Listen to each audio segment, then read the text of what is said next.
All righty, family. Hey, hey, hey, hey, hey, hey, hey.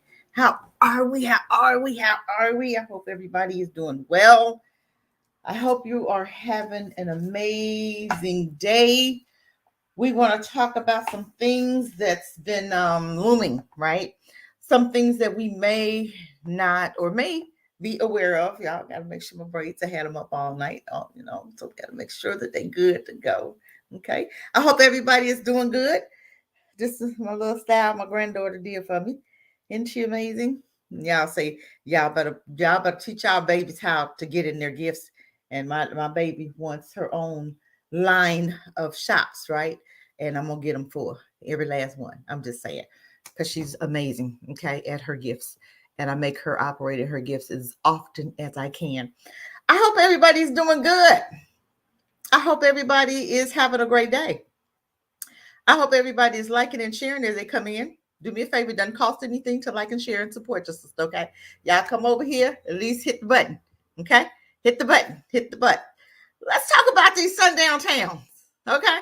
I don't think that that's a no. I don't think that that's been a conversation on YouTube for a while. And if it has, I guess I must have missed it, or it was such a small show I didn't see it, or it's not come across my timeline. But let's know that they're still there. They still do exist. Okay. I want to show you something that I came across, you guys. And I don't know what y'all thinking is, but my thinking is that uh we in trouble here. We are in trouble here. If we still and I think because let me just say one thing about America. America never fixes their problems, okay? And if we had them before, they're still here. Just because they take the law off the books does not mean that they're not still going by those laws. Welcome, welcome, Erica. Does not mean that they have gone off the rail. Okay. I remember Virginia had a law that said that you cannot be punished if you were a slave owner. You couldn't be punished if you accidentally murdered your slave, right?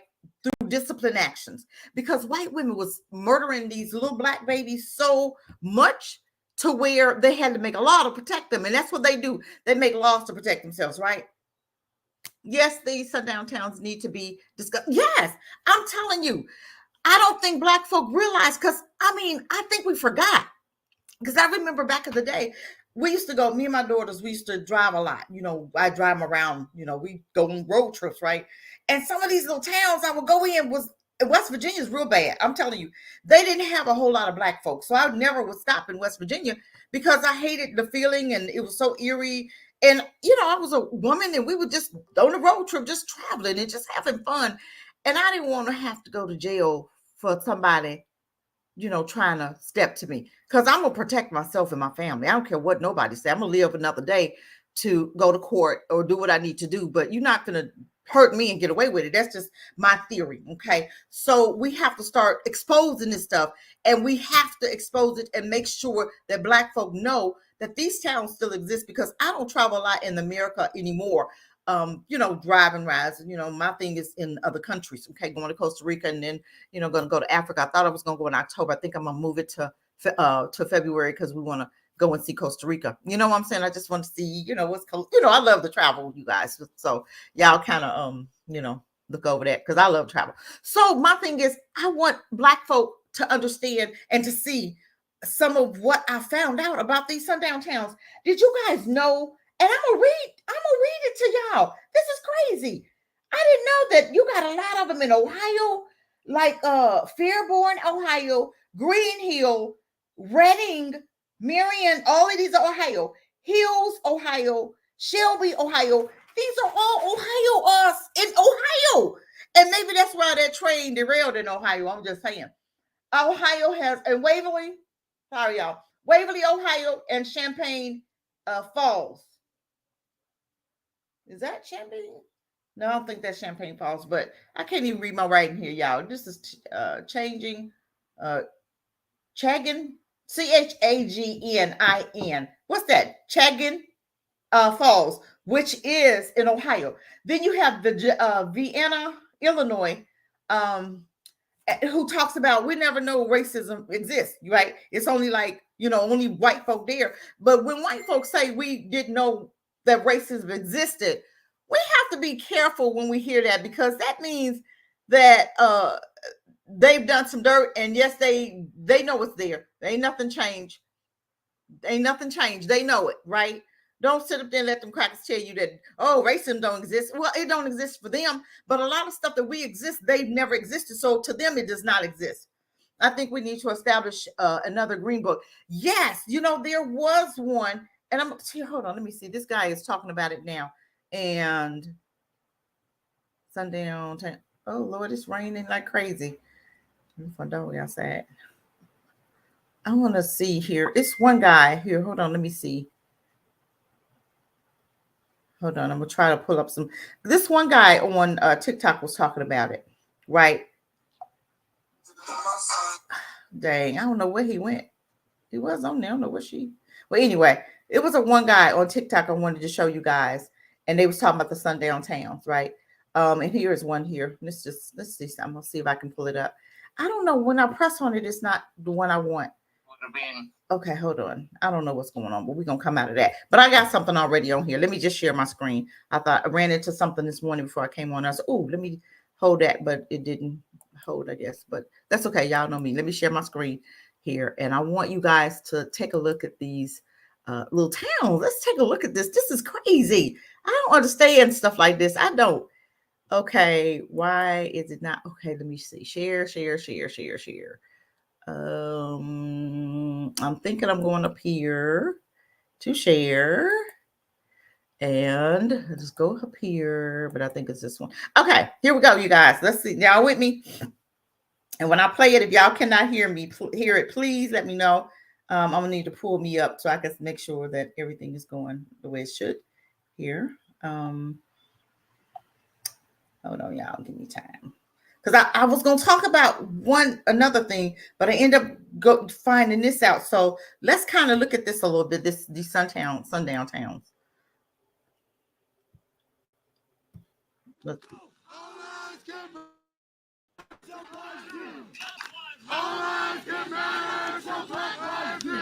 Amid protests for Black lives around the country, about 50 people gathered on a recent Sunday afternoon to call for racial justice in a small town called Vienna in southern Illinois.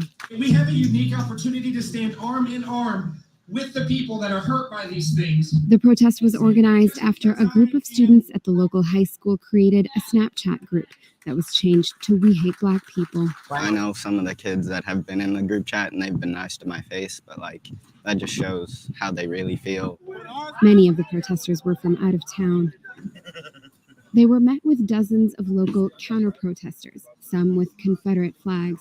We can't go into bigger towns until we tackle our hometowns. Why the hell are you separating it out? Because black people don't get the equality that white people Bullshit, they get the same as the white. I grew up with white family and black family. I know what it's like. I know. Did you hear what this white guy said? They get the same as white folk. Some of these white folk, I don't know if they don't know or they just dumb or they just don't see the news or they just don't care. For him to say that was really, that just got my nerve going. But I'm going to try not to interrupt. Go ahead. I'm going to try not to interrupt. Vienna has a violent history. I'm going to try. 66 years ago, a cluster of homes belonging to the town's small black population was set ablaze by white residents after a black man was accused of beating a white woman and raping her granddaughter. In the years that followed, Vienna became known as one of several sundown towns in southern Illinois, towns where black people had to clear out by nightfall or risk arrest, and often worse than that. It was one of many ways residents ensured their town stayed all white. Though some black people live in the town today, that legacy lingers in a place like Vienna. I feel very Look at that, Erica. Yeah. Very uncomfortable. Nicholas Lewis came to town 2 years ago. When his girlfriend got pregnant, he stayed to raise their son. Mm-hmm. Now he wants to leave. I feel scared or like just even strange going around to the store because I know all eyes on me. I started coming outside more and more and, seeing what it really was. And I'm like, damn, Where's the black people at? So you wasn't born yet, but still. As for the white residents, many of them don't see racism as a problem in Vienna at all. I never knew racism existed. We got along fine on racism. I was raised. I've had black friends. I've had black babies. Hold on. Now, y'all know I'm finna get on this. I don't give a damn if you have black friends. How many come to your table? Even if he did have black friends, I would never go to this man's house. I'm telling you. When they start talking, well, you know, I got a black grandbaby. Don't mean you like them because they black. So what? You got a black grandbaby. How much time do you spend with them? Are you bringing them to your house? How are you treating them? That's what the question should be. Because they'll tell you in a minute, oh, I got a black friend, a black grandbaby, or my daughter-in-law's black, or my son-in-law's black. But does that mean you like them? No. Let me continue. Welcome, Forecast. Welcome. Babysitters. I've had black people who took care of me through my childhood. Black people nurtured me, mentored me. We were very best of damn friends. People just don't get it, the pain that racism causes. People may say, you know, racism's gone, it doesn't exist anymore, but it's definitely still a problem. James Davis is a truck driver from a nearby town. He grew up knowing which towns to avoid stopping in while driving through. Some people, they might say it and the whole time they're thinking in the back of their mind, yeah, we're still Sundown town. We don't like people of color here. So you never know. They sing the rising. What the hell is this? That big old fat. There is some hope please, for a yo, small town like what the Vienna. hell? Let me just tell y'all about these black men with these big old fat elephants, right? This bothers me. I was riding yesterday. I have a three-wheeler, so I was riding yesterday, and I come downtown, and I see this big old fat white woman, and who holding her hand? One big old tall black guy. And I want to take my helmet off and throw it at both of them. Because I'm like, yeah, why is it black men think they leveling up when they get these big old fat elephants? You know what I'm saying? If you're going to level up. That's a level down. And I think when you dating white women, you're going through the trash anyway. You think you getting something, you get a piece of trash. You could have went to the damn garbage dump and got that. Anyway. To reckon with its past and become a more welcoming place for black people. But Lewis isn't optimistic. It's going to stay the same because this is a small southern town. So and you staying in like a duck. Yeah, they don't like change. I guarantee he don't work. Nori Nasser, The Associated Press, Vienna, Illinois. Oh my God, I'm so sick of y'all. Ooh, this is another one. Come here. This is a good one right here. I want to show you this one. Look, y'all.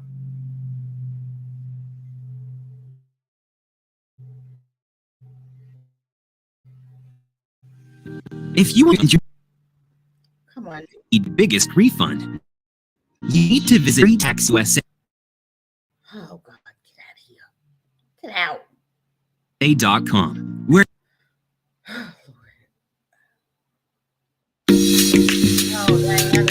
Hey, hold on, y'all. Your place on the one of the most hatred of black folks. Come on. Let me tell y'all as quickly as I can about my night in a sundown town. Excuse me. Yes, I said that correctly. A sundown town. Sundown town. 2022, a sundown town. You thought it was gone, didn't you? For those who don't know what a sundown town is, look it up on Google. But anyway, so I get a load going to a particular city in Texas. And I'm like, okay, well, let me head on over here and drop this off. They're going to pay me this much. That's perfect. I like that. It's a quick 200 miles, make it quick. Whatever the amount was, great, cool. All right, now. I get there. How much though? Huh? And I look at the exit. That's why. I'm like, wait a minute. It took me to exit 861A. For those who don't know, it's a place called Vidor, Texas, Vidor, Vidor. I'm like, uh-oh. Wait a minute, Erica, wait a minute. Erica, you stupid. You said, my ex went and got him a porky pig. That's exactly what she looked like. Then he have the nerve to cry about How she treats him. You know what? Every time that nigga called me, I'm sorry. I know y'all don't like that word. I would laugh so hard at him. You're getting exactly what your ass deserve. You gonna sit up there and think, we know how they act. We know how they treat us every day. But you'll sit up there and go and lay with one, and then you know they don't wash. Did we see the they've been the trend on TikTok, right? Is that white folk don't wash, they don't take baths. They're not, washing their hands after the bathroom. They say it, that's just what they do. This is a trend on TikTok, right? And you know what they doing. You already know they don't wash their hands. They're not washing their bodies. They're not doing a whole lot of other stuff, right? But you sitting up there laying with these people. What is going on here? Ask why. Let me see if the white guy acknowledges what happened to African Americans. He has two options to help do something about it, or to accept what's not doing something about it, and says, you know what? They're never going to. America will acknowledge a problem, just like the FBI has acknowledged that the infiltration of the police department, right? The FBI has infiltrated. So why would I stop an infiltration when I'm doing it myself? So we already know that the FBI is not going to do anything. A trend since they were in the case. Y'all, we gonna stop. I'm trying to get through this because I don't want this to be all day. I want not just to talk about the sundown towns, but I want to talk about another topic of when we fight back, what happens, okay? We can never fight back because we always get the punishments when we do. But we're going to talk about the sundown town, and I hope this is not a part two. It might be, because it might be too long. So go ahead. Hold on, y'all. Here we go. I've heard stories, like pretty much everybody I know in Texas that's black tells me, do not go to Vidor, Texas. I'm like, okay. Yet here I was in Vidor, Texas. My load didn't deliver until this morning. This is from the perspective of yesterday. Didn't deliver until tomorrow at 8. It was like 5:30. So I get to the place. I'm not giving names of companies or anything like that. But while I'm driving to the place, I see trailer parks. I see a bunch of Confederate flags. I saw a dog of a black man. It was just a dog wrapped in a Confederate flag hanging from a tree by its neck. That's the type of stuff I saw in Vidor, Texas, which led me to believe that the reputation was fairly earned. Yes. I get there. The security guard says, hey, we got a code red. Listen, the guy gets on the phone. It's like, hey, I can't. I don't want to be responsible for this guy's safety. Let me go ahead and find somebody, because we stopped taking loads at 4:00. But I'll get somebody over here from the other side of the plant. Tell him to hang on. So I hang on. I'm doing what I got to do. Finally, somebody comes by about 15 minutes later. The guy said, let me hurry up and get you unloaded. He quickly unloaded. And said, you might want to get up out of here as soon as possible. We're at sundown. You want to leave here now. Don't stop until you at least get to Beaumont. I was like, okay. He's like, no, seriously, I said, well, what about the police? Why aren't the police there? The police turn a blind eye. I was like, okay, well, I'm gonna do what you said. He said, yeah, man, I don't want to see you get in any trouble. So I went ahead and I took off, headed to Beaumont. I went to the Petro in Beaumont, slept there, and I had my Armalite rifle 15 with me. Slept with a couple of extra magazines, but I'm safe, y'all. But that was my night in the sun. No. Oh my goodness. I've had enough. I'm serious. This is just too much for me. I'm serious. This right here, I don't understand why is it we know stuff, but yet we don't do anything about it. America does not do anything about anything. We will continue allowing, seeing stuff and do nothing, right? Okay. Now, this is another one I'm trying to see. This woman has re-imaged the Green Book for the Northern Black Travelers, right? She's redone a book, but it was something else I wanted you guys to see here if I could find it. Okay, carry your Green Book with you. You may need it. Now, this is a story that's talking to us about the sundown towns, right?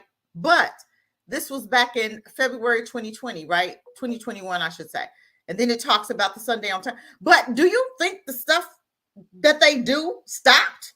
Just because they're not talking about it does not mean that it stopped, y'all. I'm telling you. Just because they're not talking about it, just because they don't bring it up, don't mean it stopped. But it's one story on here. I want you guys to see if I can find it. I got so many windows open. Y'all help me out. Y'all help us out. Let me see if this is it. Where is my story with the little? I'm trying to find where is my story. Where the man, hold on, you guys, hold on. Dang on, I can't find it. Hold on, I think that was it. It just took his time coming up, I think. Oh Lord, y'all know how I am about this stuff right here. Oh Lord, come on. I had a really good story. Hold on, you guys. Y'all bear with me. Bear with your sister.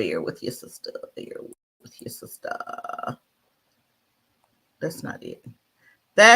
I think I can close this one out. I'm gonna close them out. Where is my story? I think my computer is buffing. I don't know why it never does this. Okay, read the title. Read the title, family. Black men allegedly lynched in state known for KKK presence, which is probably meaning that was a sundown town. Okay, and I remember this story. This was back in 2019, and remember this young man he was a truck driver, right? And he was found in the back of his truck lynched. Remember, he was from Charlotte, and his name was Tremont Blair. Hold on. What was his name? Yep, Tremont Blair. He was only 21, and he was traveling with his family. I mean, no. He was a truck driver. I don't know where I got that from. He was a truck driver. So let's listen. Let's give a little listen here. Let's give a listen. Your challenge, if you choose to accept it, is this. Let's go! Let's go! Show up on day 1, work out with us for 30 minutes, feel good right away. Yo! Repeat 5 days a week for 3 weeks. We're a body, and we call that a body block. Take the 4th week off, and then start again. Choose a new body block each month. Have fun. Avoid burnout. Reach your goals. But you're not going to quit on yourself today. You in? Start a body block today. Visit body.com for a free trial. That's BODI.com.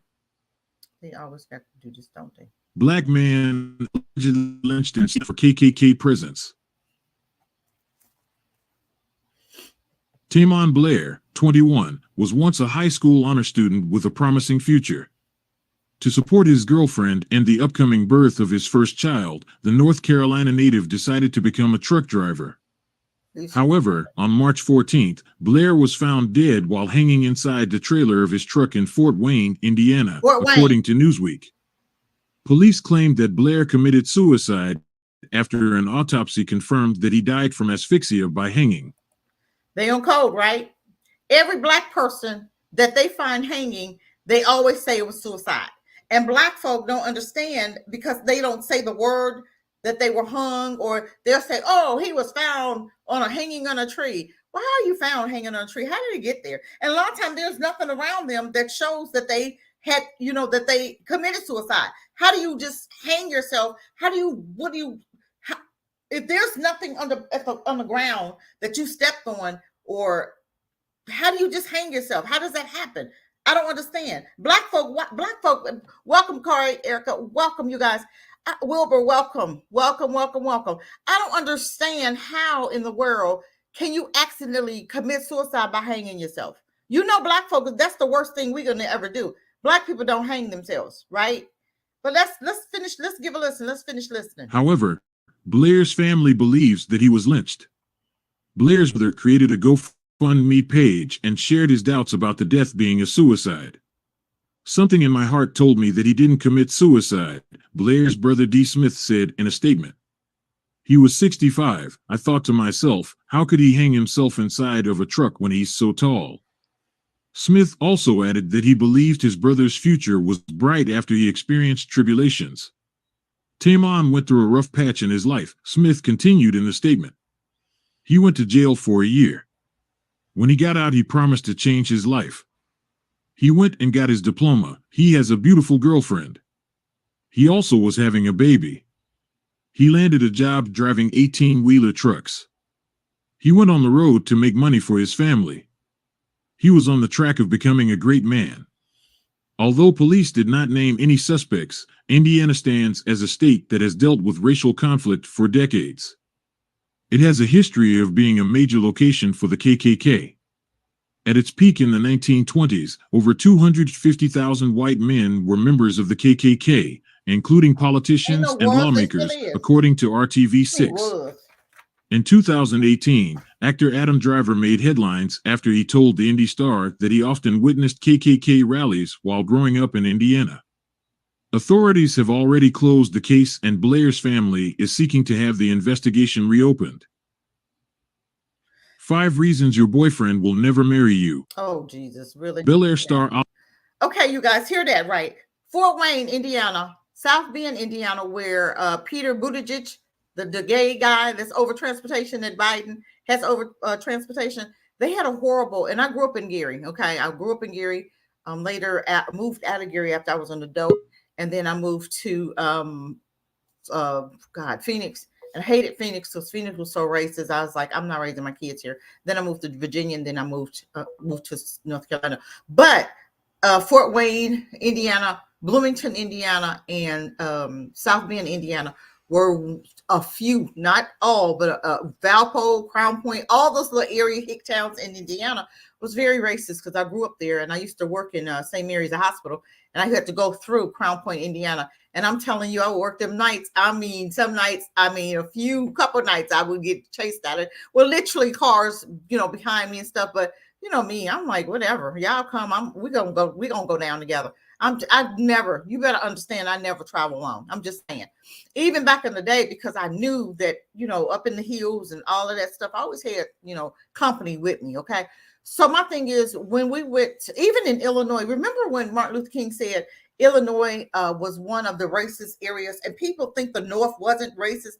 The North is the worst. Down here in the South, they had it, right? But the North, they put it in your face. They're going to let you know, But my thing is, we have forgotten. We've forgotten how dangerous the North is. Oh, okay. You're backstage. We've forgotten. Thank you for letting me know, because I'm over here and I can't see nothing back there. We have forgotten, you guys. Hold on, Corey. We've forgotten, right, how dangerous it really is. We've forgotten that, these people still aren't safe. But now we marrying them and we having babies with them. We think we in the mix. They educate your kids. You living in the neighborhood. But I'd rather live in a neighborhood where it's mostly predominantly Black, but not a bad area. But mostly my neighbors could be Black. It's okay. You know what I'm saying? I don't want to be the first of anything in a white neighborhood, because I already know we're never safe with them. But they can come in all Black neighborhood and live Jeffrey Dahmer and live for years and years and years, killing your babies, killing your kids, eating you and everything else, and nothing ever happens to them. But let you move in that area. I told you about that man when we were little, moved into Valpo in Crown Point, Indiana. He moved in Crown Point. He had he owned a service station, so he thought he was one of them, right? Honey, they burned a cross in his yard. I'll never forget that. Never will I forget that. Hey, Bakari, come on up, brother. What's up? welcome. What's going on? Hey, you saw somebody? Were you living when they burned the cross in the yard? What you mean living? That was the same area I was going through to get to work. Wow. Yes, we was living. Yes, this was like maybe 80s, 90s. That was I had just graduated, and we were, I was working in that area. So this was like maybe 85, 87, 88 in that area. So this was recent. Well, not recent, but I'm just saying. And he thought he was one of them. And he didn't bother, he was running his little shell station, and he moved out there, honey. They couldn't wait to burn that cross in his yard. And I was like, keep on trying to be out there with them white folk.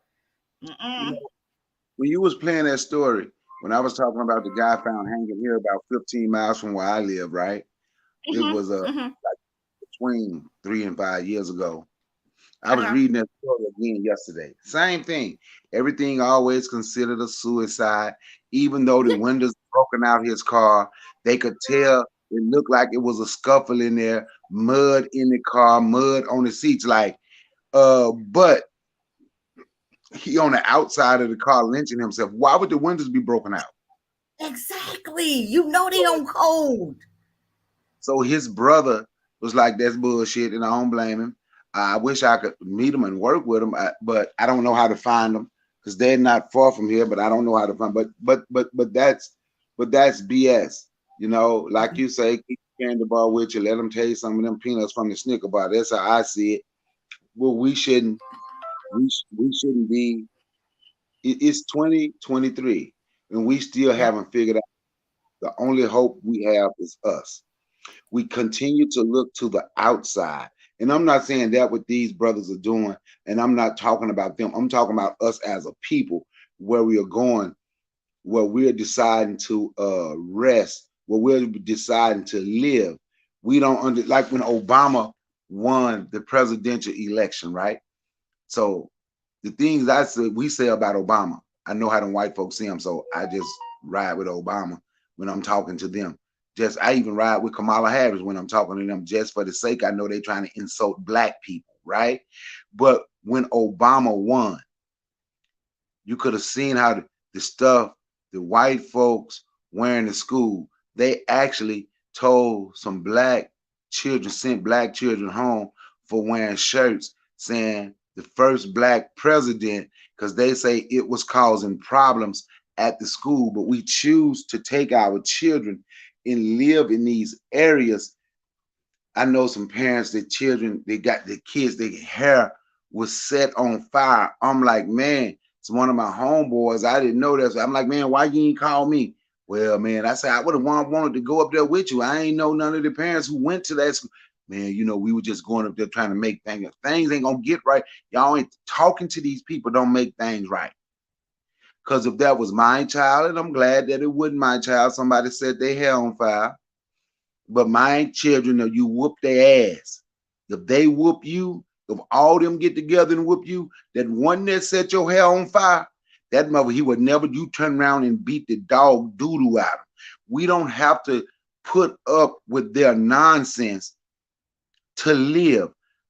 We don't have to say, we still going around trying to prove that we can get along with you regardless of what you do to me. That's not living. That's not living. I'm tired of trying to survive in a society where you have to accept the fact I got to kiss your behind in order to be okay. I got to let you treat me bad. I can let you say, you know what? You set the hair on fire. We gonna call the NAACP. What the hell they gonna do? Call me. That's what I told my homeboy. Call me. Man, these folk got to feel something, man. You got to make these folk know. All this talking ain't gonna do a damn thing, man. Y'all should have called me, and I would have called a few more folks. We would have came up there. The red, black, and green flag would have been waving, and we would have put these MNFs in check. And whoever got their hair set on fire, I would have told that child, you find that person that set your hair on fire and get something and beat the hell out of them. That's what needs to damn happen. I hear the mic.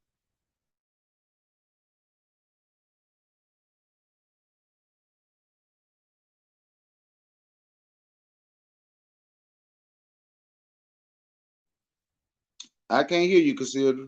Can you guys hear me okay right now? Can you guys hear me? Seem like the live is it okay backstage? Can you guys?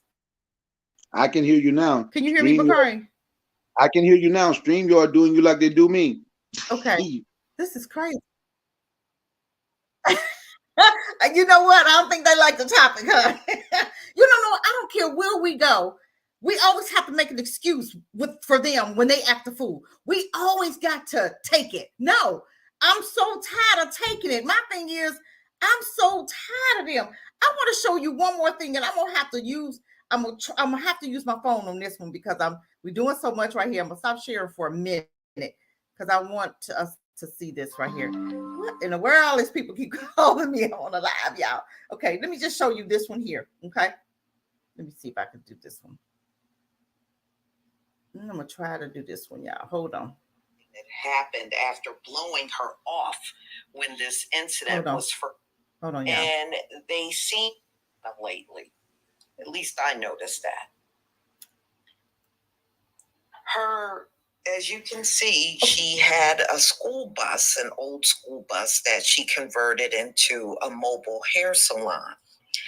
And it got ruined by a racist neighbor. A neighbor. And this comes out of North Carolina. There's been a lot of stories coming out of North Carolina lately. At least I noticed that.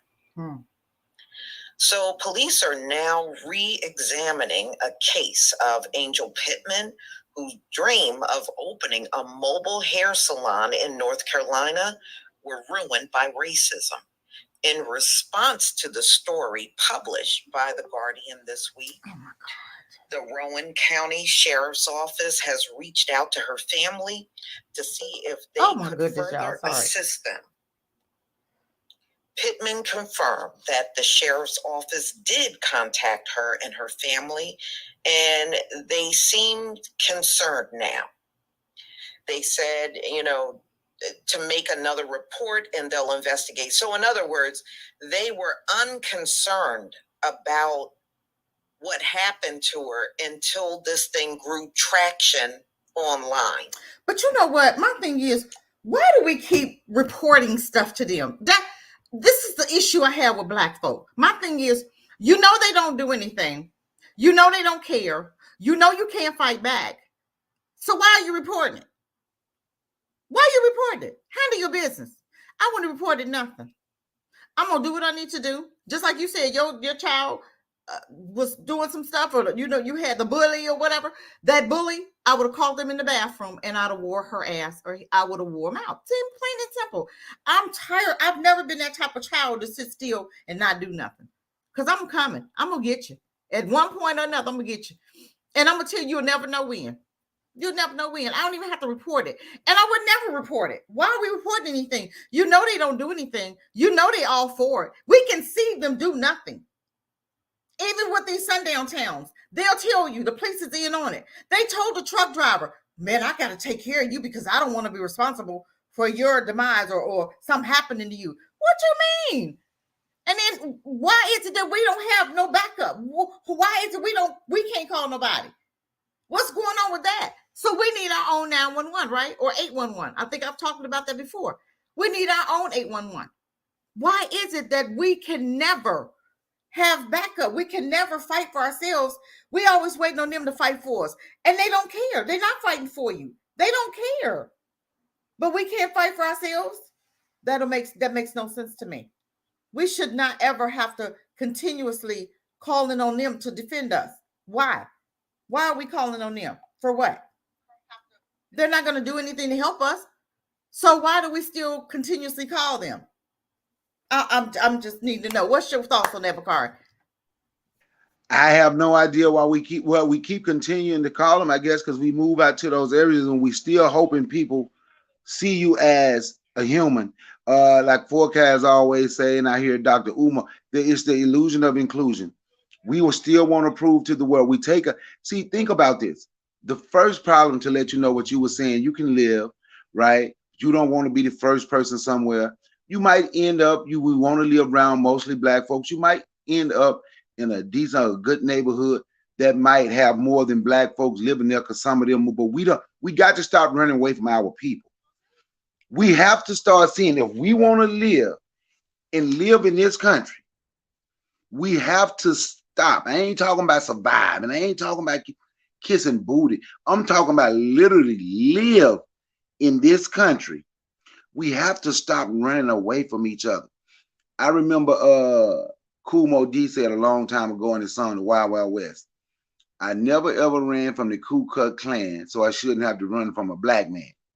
We have to stop talking about how bad our neighborhood is. We got to go. Okay, if the neighborhood's that bad, you don't want to live around these.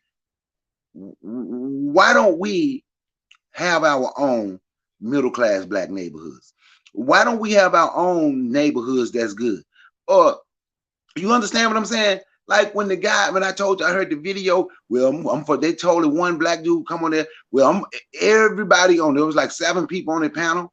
One guy against gentrification. Everybody just turned on him for gentrification because they say they see where they can make money out of it. Somebody need to clean up our neighborhood. Why the hell don't we clean up our neighborhood? Please. Why? Why don't we clean our neighborhoods? I did a video one time. I called I'm sick of this shit, is what it meant. I need to do one too. And what I was sick of, like, we literally had 3, those big green garbage dumpsters. Nobody over here literally had to pay a trash bill if they didn't want it, right? They put it out there. You could throw your trash away for free. So if they're going to put some out there for me to use, I'm going to use it, right? What I said I was sick of, Cassandra, you should have seen I think that video is still up. You should have seen all the trash. And I'm asking people, please stop putting this trash out here. Y'all grown. I would literally consider myself go out there and pick up this trash once a week, because instead of putting it in a can, they'll put it on the ground. If the can overfill, they wouldn't wait till they come dump it. And I'm like, I know we better than this, because if we were around those other people, yes, we wouldn't do this. Right. I don't mind, but I do get tired. Y'all see somebody constantly doing the same thing. Then y'all see somebody constantly asking for help. We are better than this. We are better than allowing people to lynch us and don't do nothing. Yeah. We are better than running away from our neighborhoods. The only way, our protection, it has to be us living next to one another. When you say 811, there's no way we shouldn't have a line. This is another reason that ham radio thing is good. Yeah. There's no way we shouldn't.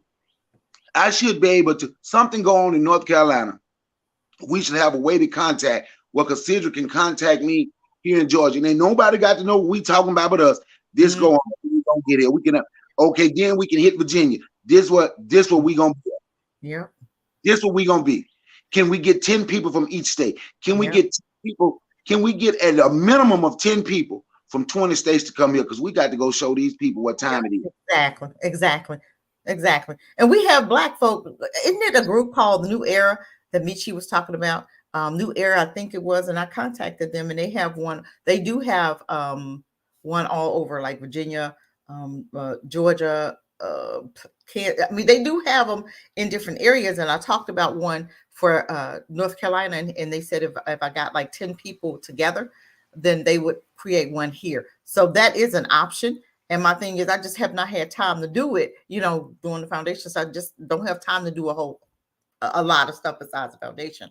But I'm like, man, we really need them nationwide. We really do. So they're growing, but we just don't know about them. But they'll come, if you call them, they'll come. It's New Era. I can't remember the whole title. They started in Detroit, New Era Detroit. Yes. But we got clowns now that's on social media now talking about how bad they are. Oh, come on. What the hell are you talking about? What do you mean, Kari? What do you mean? What do you mean how bad? What do you mean how bad? Because they taking up for Black people? What do you mean? Yep. And they was talking about did you see the one time they was out at these gas stations at night making sure Black women was okay? Because people been robbing Black women at night at gas stations. Oh man, it's people. I don't even like to say their name, but I might have to. Don't say the name because we don't want to get them. But they're saying now, are they calling them agents too? Because we good for that. Agents and simps. Why they out there worried about them Black women? Them Black women bring all that stuff on themselves. Oh my God. They are out there asking somebody to rob them. They bought that on themselves. Explain. Oh, wow. Like it don't even make sense. Oh my God, this is so crazy. This hatred among Black people is ridiculous. We hate each other, and we don't even know. Do we even know why? Do we even know where it started? Do we even know why? I'm trying to figure out, where did it all start? Did it start when you left the homes? Did we put you out the homes, or did you leave? I mean, come on. I think both Black and white, Black women and men are at fault. Both are at fault. You can't blame one without blaming the other one. This is what it is. But we so busy trying to blame each other and make it look like, well, the other one did this and the other one did this and you did. You know what? We better get it together, because what's coming, we're going to need each other. And if we ain't got our men, if we ain't got each other, we're going to be in trouble. Because doggone well, them white folk ain't going to stand up for you. We already know that. We've already seen that with the brother that was in Greece. He had a whole slew of white folk around him and got his butt toe up on, right? I'm just saying. And then they said, we didn't see nothing. Oh, you didn't see when this brother was being dragged through the street? You standing right there looking. And they had a picture with his friend was right there. You think he jumped in it? Bakari, where you go? You think he jumped in it? No, he ain't jump in it. What's going on? We got to get to the point we are defending ourselves. And we're going to talk about that. This is the next topic I wanted to bring. We're going to go right into that because I want y'all to see this right. Oh, Lord, I don't want to come. Hold on, you guys. Here I go. I didn't forget to share my screen. Hold on. I want y'all to see this. Bakari, come on back. When you back, tag me. Share my screen. Let's share the screen. And we're going to do the entire screen. Forecast, I got it. Every time I think about this, I think about how forecast helped me out with this.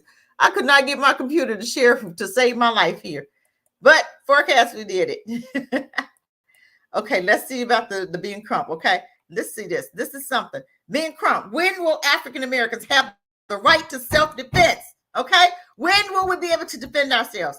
Remember, Breonna Taylor's boyfriend. Remember? Okay, let's talk about that. Let's talk about that. Hold on. Go back. Go back. Go back. Go back. Go back. Hold on.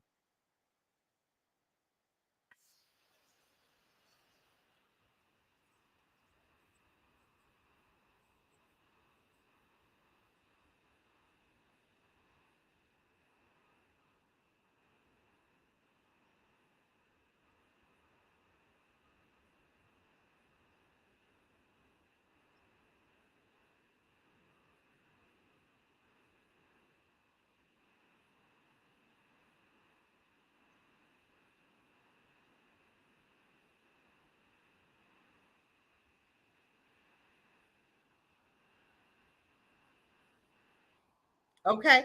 See, this is a shame here, right here. When is it that when? Hold on. When is it that we? What is in America? We like to be leave that the rights afforded under the Constitution and by law. Oh Lord, shut up. Okay, by law, equally apply equally to everyone. For several recent high-profile cases, starkly documents how justice in America is apparent appropriation in black and white.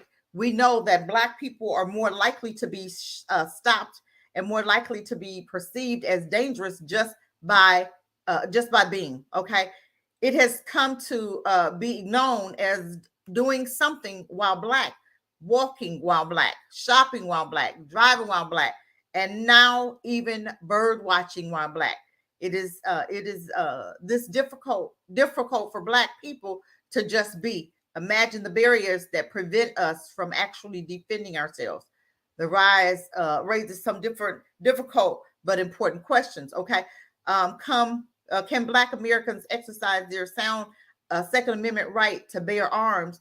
Can they stand their ground? Can they claim self-defense in shooting someone who threatened them with physical harm?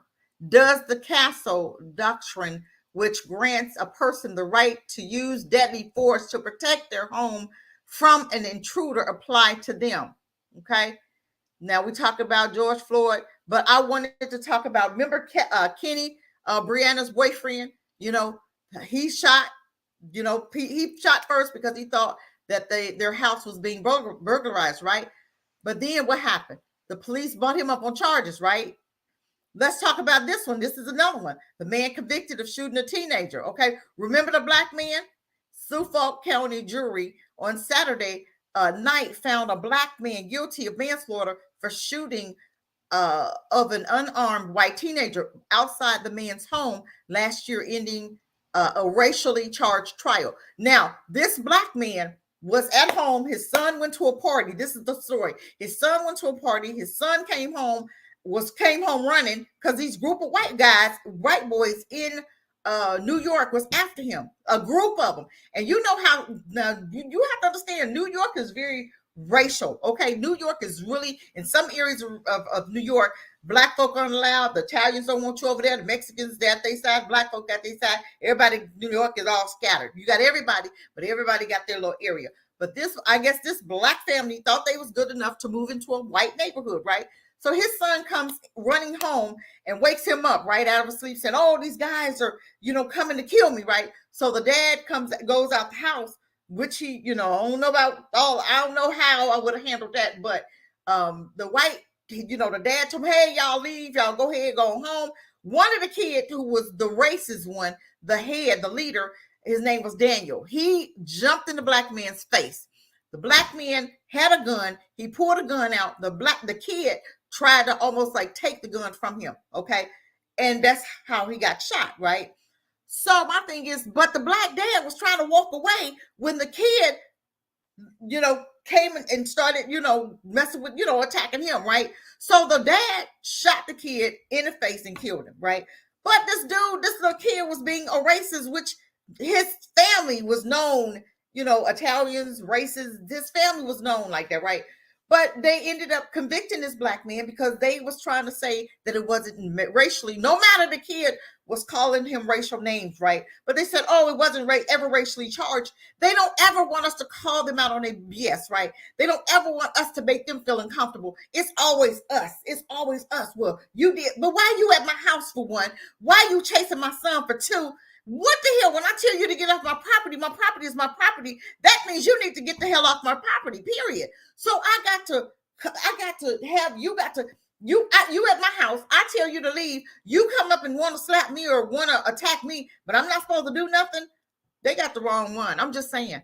It's so sad how this family had to go through what they went through. This man, he's got, I think, 5 to 15 years. He got some time, right?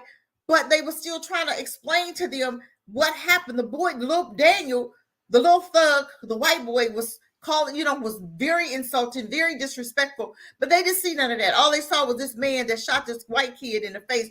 Even though he was a child, he was not a child because of some fact. You approached this grown man trying to be in a grown man's face like like you're an adult. And I'm gonna tell you what, the father should have whooped his butt. That's what he should have did. He had to shoot him. You should have beat the hell out of him with a belt. You should have took your belt off and you should have beat the hell out of him because that's what his ass deserved. Because obviously he hadn't gotten enough of those in his own house. So you want to come on my yard and disrespect me? I'm gonna tell you what, wouldn't happen. It wouldn't happen because I didn't play. When my girls were coming up, I didn't play. I'm gonna tell you a story. My daughter had a friend, right? Well, I couldn't stand the little girl. I'm just saying. So I told her I didn't want her at my house anymore, right? But she gonna come anyway. I said, I got you. So I went and got a no trespassing sign put up on my house. Went, told the police, filed little charges on her because I knew what I was planning on doing, right? I wasn't gonna do anything bad. I was just gonna beat her ass, period. I was gonna get my belt and she came to my house. I was gonna beat the hell out of her. I was really going to get my belt. I'm seriously. And this little girl, I could never, she would come by my house when I wasn't there, right? But I said one of these days, but I knew I was doing what I needed to do. So in case, I'm just saying, sometimes you have to put, you have to do what you need to do sometime, right? You have to, just put some things in place. God, you was knocked off, Bakari. Can you hear me now, you guys? Can y'all hear me? Did y'all hear, whatever? Did y'all hear me? Can y'all hear me? Okay. Y'all let me know. So I'm just saying, sometimes you have to put things in place. I don't bother to tell. I don't bother to report. I'm not doing that. I'm going to do what I need to do. And my thing is, we have to be very careful because people do stuff and they don't want you to fight back. But when you do, then they're going to put you in jail because you have to understand they started this in middle school or elementary school when they told our children not to fight back. They said, okay, your child hit, you're going to get suspended, you're going to get thrown out of school, and blah, blah, blah. But so often the black child gets more punishment, and they are the ones that's thrown out of school a lot of the times. And when they do tell, the white teacher don't do anything, and then they want to, then when the kid hits back, then you want to suspend them and you want to throw them out of school. But my thing is, this is why we need to educate our own children. We have got to get sick and tired of being sick and tired of them. We have to start doing something to protect our babies and ourselves. If we don't have to, if we got to the point where we don't spend a whole lot of time with them, you know what I'm saying? Even on these jobs, if we got into the place where we have our own companies, our own businesses, we don't have to deal with them. And I feel like the less that we deal with them, the better off that we are. Even going to some of these white stores, you have to be very careful. Because I remember a time I was in a line, right? And I was getting ready to check out and a line opened. So I just walked up there. The white lady touched me on my shoulder. I looked at her like, I just looked at her. I gave her the nastiest look. And I guess I shocked her the way I looked because, black folk don't usually look like that. And she did it, she was like, oh my God. Her face was like, oh my God. Because the way I looked at her, right? And I just like shake, snatch my little body. Don't touch me. And I looked at her again. And I kept walking because I'm not going to tell you.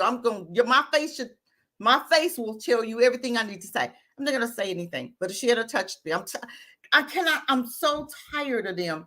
I'm so tired of them just thinking that they can do whatever and we not fight back or we not say nothing back. We have to get to the place where we are putting them in their spot. We are putting them in their place. We have gotten to the place where we don't say nothing. We just let whatever happen. No, enough of that. We're not going to just let things happen that don't need to be happening. Enough of that. I'm coming back to see if anybody, okay. I'm going to check every now and again. But we have to get to the point where we are tired of them and we are doing something about it. Okay. So this man got in trouble. Mr. White was convicted of shooting Daniel, this little 17-year-old, point blank in the face on August 2006. Daniel and several friends had left a party and showed up at Mr. White's house just about 11 p.m. to challenge his son, Aaron, then 19, to a fight. You know what I'm saying? A fight.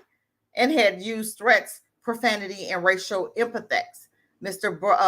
White woke up and grabbed a loaded Beretta pistol he kept in the garage of his house. Why is your gun in your garage? That's what I need to know. In Miller's Place, a predominantly white helmet of Long Island. Why would you move into? See, this is what I'm seeing. We sometimes put ourselves in danger. We put ourselves in danger. For one, why would you want to move to a predominantly white anything? Now, your son got to be bothered with them little bastards. Your son got to be bothered with them little thugs, okay? You put yourself out there. Now, your son got to fight all day at school. You got to fight at work. You got to fight in your neighborhood. Who wants to live like that? Who wants to live like that? I'm not going to read the whole trial, but I just wanted to, because there's some other things I want to get into. But I'm just showing you what happens when we fight back, okay? I just want to show you some things of what happens when we fight back. Oklahoma man faces first-degree murder charge after killing white alleged burglar. Okay, do you hear that? LaRue Brocher, a 34-year-old Black Army veteran from Oklahoma, remains behind bars on a charge of first-degree murder more than a year after he shot and killed a white man allegedly trying to break into his marijuana-grown business, right? Within his trial date delayed until later this year. Now, he been in jail, what? How long he been in jail already? A year? I think they said a year, if I'm not mistaken. Okay. With his trial date delayed until the later this year, Bratchett's family and friends and members of the Oklahoma City community are rallying behind him, saying the murder charge is unjust. Okay, so I know this is his business, but this is just like a man. There was another Black man who a white guy was breaking into his house, right? He shot through the door and he was literally like crouched down trying to hide, right? Didn't really want to shoot, but he did. Ended up, like, I think killing the man, and he was a white guy trying to break into his house. The guy ended up going to prison. See, this is what I'm saying. When we're not allowed to fight back. We're not allowed to fight for our lives. We're not allowed to hit back. We're not allowed to make them feel uncomfortable any kind of way. But I'm going to tell you what. Don't play. Because people are sick and tired of being sick and tired of them. Seriously.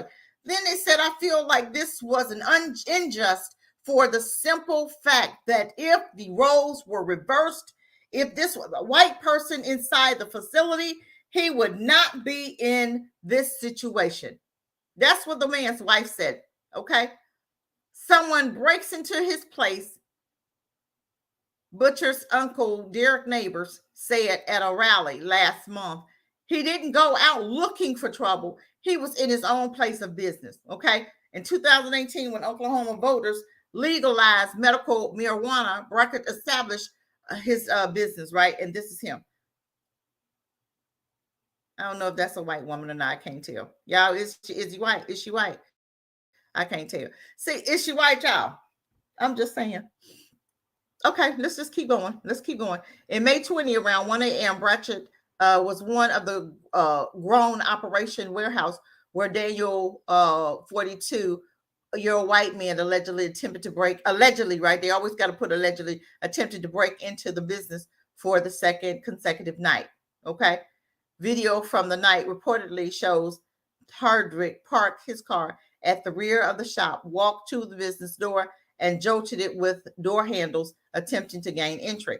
He was trying to break in when the business owner, who was inside the business at the time, apparently opened fire with a handgun, striking and killing the man who was breaking in. Master Sergeant, whoever, City Police Department told. Okay. Batcher called the police shortly after the shooting, and once at the scene, officers called the Oklahoma Medical Marijuana Authority to ensure the business was legal. Ain't that something? You got to make sure it's legal, huh? But if he was white, would you make sure it was legal? Okay.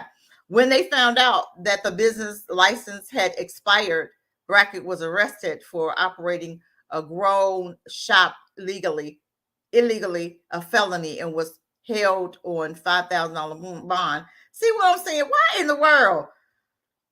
He was not, however, initially arrested in the Hardwick death. In the addition to arresting Brackett, authorities also seized 480 marijuana plants worth estimate one. This is crazy. A day after the arrest, Brackett was released on bond. I'm just saying, come on, you guys. Come on. Come on. Come on. I'm just saying. So this is his wife. Does she look black to y'all? She'll look black to me. I'm just saying. She doesn't look black to me. But anyway, I'm not even gonna get on that, right, Bakari? I ain't gonna get on that, right? I ain't gonna do that today. We talked about that yesterday, but you already know how I feel. Yo, I'm not even gonna say it. Okay, let's talk about the man charged with murder. Said he shot at a group of white teens in self-defense. Now, this is the case. I remember this case. Remember this dude? He was dating a white girl. They was out late at night going to get food or coming home from getting food. Listen to this. Okay, this is what happens when we want to turn around and defend ourselves now. Okay, around 1 a.m. in the morning on June 14, 2020, 21-year-old Mark Wilson, who is black, and his 21-year-old girlfriend, Emma, who is white. They couldn't wait to put that in there. Who is white? Didn't we tell your ass to leave these white Beckys alone? Why? How many times we got to tell you? How many times we got to tell you to leave these damn Beckys alone? Okay, left the Taco Bell in Statesboro, Georgia.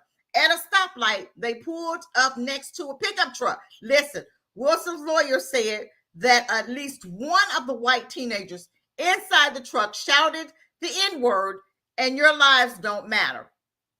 Okay, shout what you want. I'm going to keep driving. Long as you don't touch me, long as you don't hit my car, you say what you want to say. You can drive all day long. But when you come over here in my lane, we're going to have a different story. Wilson later told police that the teenagers in the pickup truck swerved in front of him, tried to knock his sedan off the highway, and threw an object that impacted the car with a loud sound that made him think they might be shooting at him. Okay. He should have said they had a gun. He should have said they had a gun and they were shooting a gun, period. Wilson pulled out a gun and fired out his window at the truck. The bullet struck and killed 17-year-old Haley Hutchison, who was sitting in the pickup's back seat. Okay. Did he have a right to shoot? Did he have a right to shoot? They was harassing him, swerving, coming in his lane. They threw an object at his car. Did he have a right to shoot? Did he have a right to protect himself? Was he protecting himself? Was it self-defense? Let me see what y'all saying. Was it self-defense? She ain't black, huh? Okay, Bakari. I didn't think so. But see, we get in trouble mess with these Beckys, right? We bring stuff on ourselves, mess with these Beckys. Didn't I tell you to leave these Beckys alone? How many times I got to tell you? Okay, come on, let's go.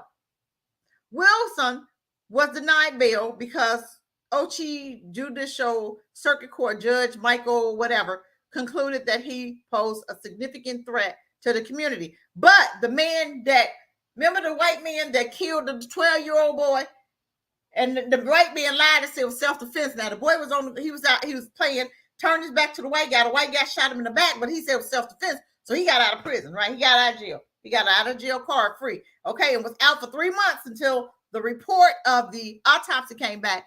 And it saw that the boy, it wasn't self-defense, that the man had just out and out walked up to the boy and shot him, and lied and said, oh, it's self-defense. So they let him out of jail for 3 months until the results came back. And then they, went in. But I'm reading here that the judge said, no, you can't come out of jail because you're a threat to community. So why is it different when black folk fight back? Because we're a threat to community, because we didn't allow these white folk to run us off the road. We didn't allow white folk possibly cause bodily harm to us because it's 1 o'clock in the morning and we know how to Klan act and we know how their children are trained, right?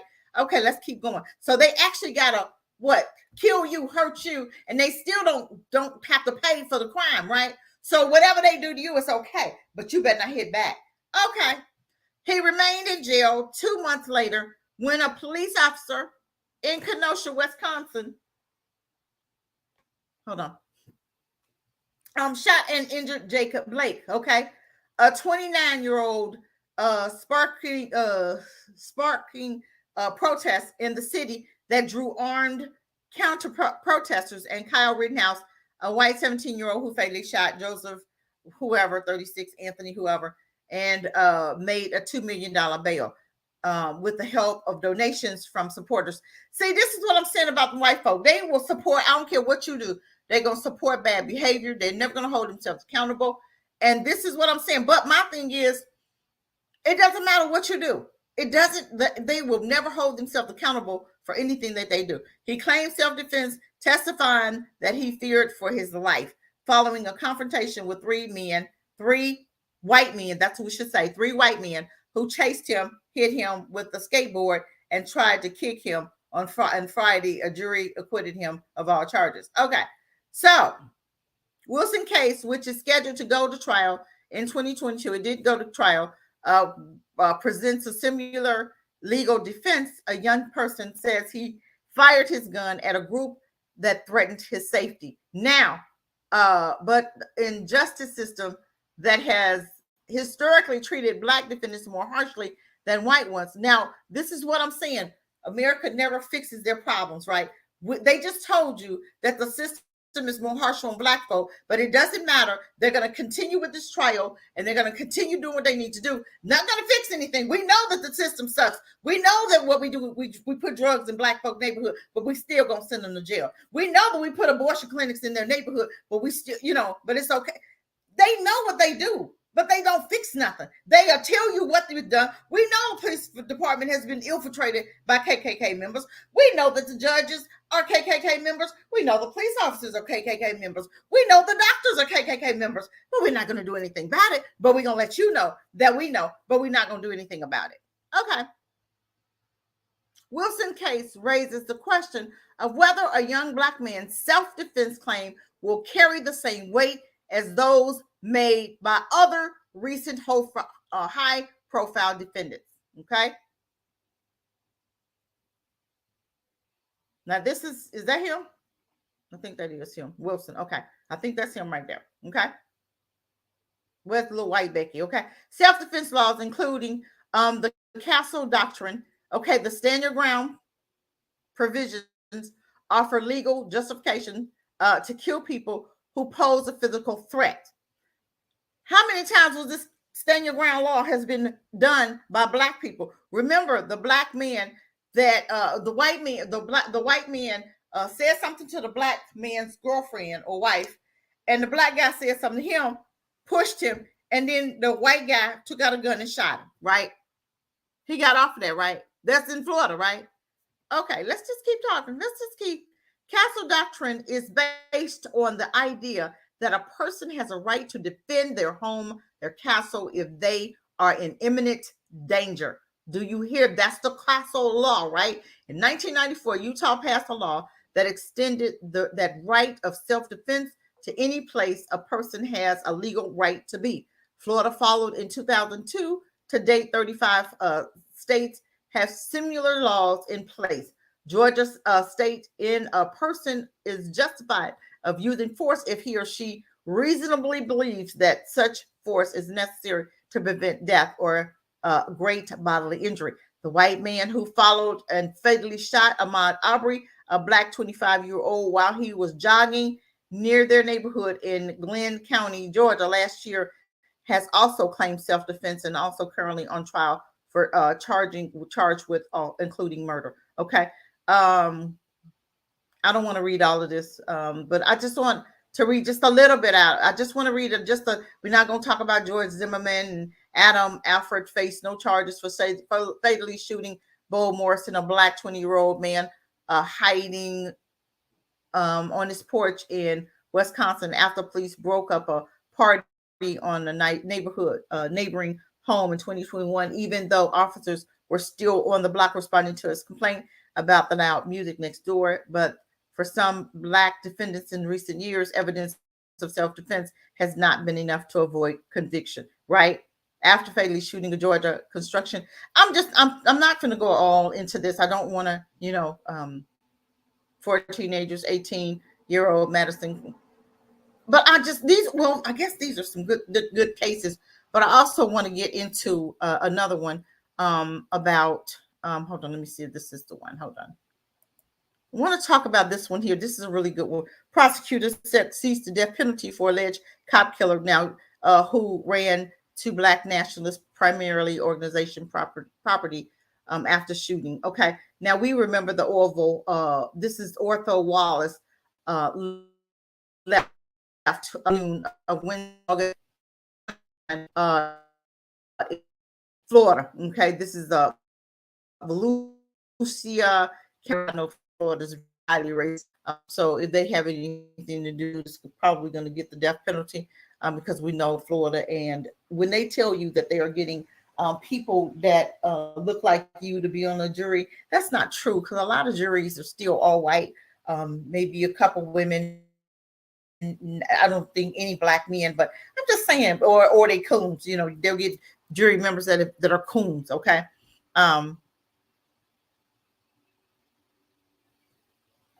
Hold on, let me see. I was reading something else. Some just an Uber driver murdered by armed, whatever. I'm so, oh Lord, these people. Prosecutors in Florida announced plans to seek death penalty against a defendant who allegedly shot a Daytona Beach police officer in the face. And it wasn't in the face, it was in the head. Well, they were fighting over the gun. I think the officer told, and if I'm not mistaken, he was not even and he was an off-duty officer, if I'm not mistaken. And Orville was sitting in his car. And the officer just pulled up and, and he was already, he knew he used to be in an NFAC, and the officer had just saw him, pulled up in his car. He was sitting outside his house, just sitting in the car, not bothering anybody. The officer walked up to him and he said, I want your ID, and he said, no, what do you need my ID for? I'm just sitting here. And it went from there. And then the officer did a code word on his radio calling for backup, and Orville knew that some mess was about to go down. So him and the officer got into it before his backup came, and him and the officer got into it, and whatever happened, allegedly overshot the officer, and the officer died. Okay. But let's look at the whole story. Let's understand what happened, because usually when police are called, you getting ready to die. And I'm telling you what, Ortho probably was thinking, man, I'm getting ready to die, but not tonight. I'm just saying, this is really truly self-defense for Black people, because we already know when the police come, you're either gonna get the hell beat out you or you're gonna die, right? But let's keep talking just a little bit more. So they said allegedly shot a Daytona police officer in the head. It wasn't in the face. The officer Jason Reiner, who probably got what he deserved. I'm just saying. I'm just saying. Sometimes when we set out to do dirt happens back to us. Okay, what we give out comes back to us. Okay, I'm just saying. Died Tuesday evening. His department announced Tuesday. One less that we got to worry about. That's how I feel about it. Officer Jason passed away this evening. Okay, I don't really care. Let's see. His family. Okay, whatever.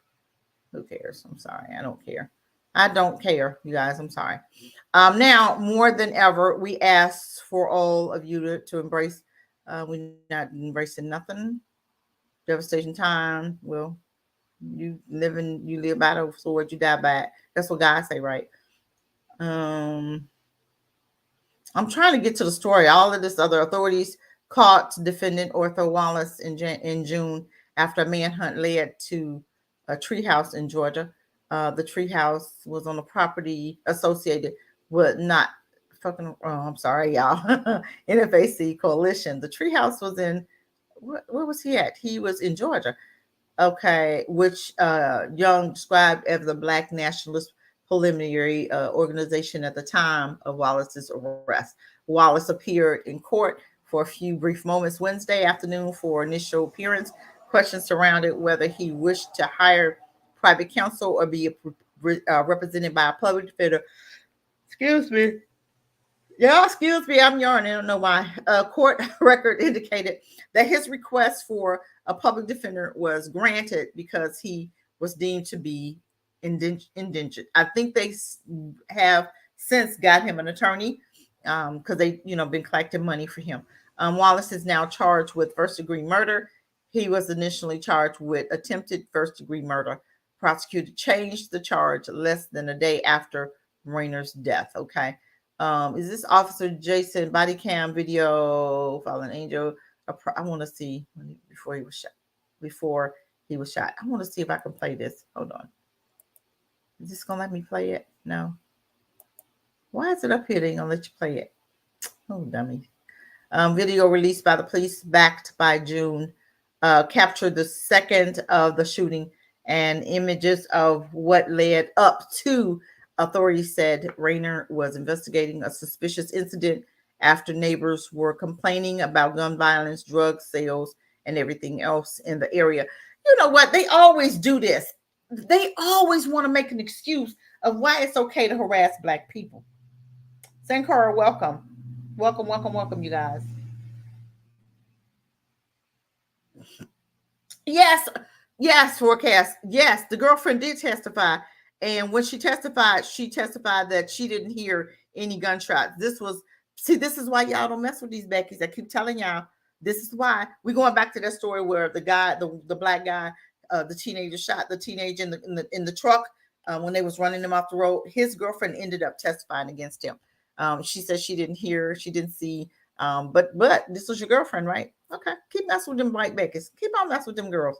Okay, but let's see. The body cam video indicated that Rayner approached an individual in a gray SUV and asked him if he lived at the address where the vehicle was parked. Now he in his car minding his business, y'all. When you do dirt comes, right? He's minding his business. He's not bothering anybody. He's in his own car. You're not outside the car. You in your car. You sitting, maybe listen. How many times we pull up at the house and we sit out and we listening to a good song? We got a song on there. We listening to the song before we go in the house, right?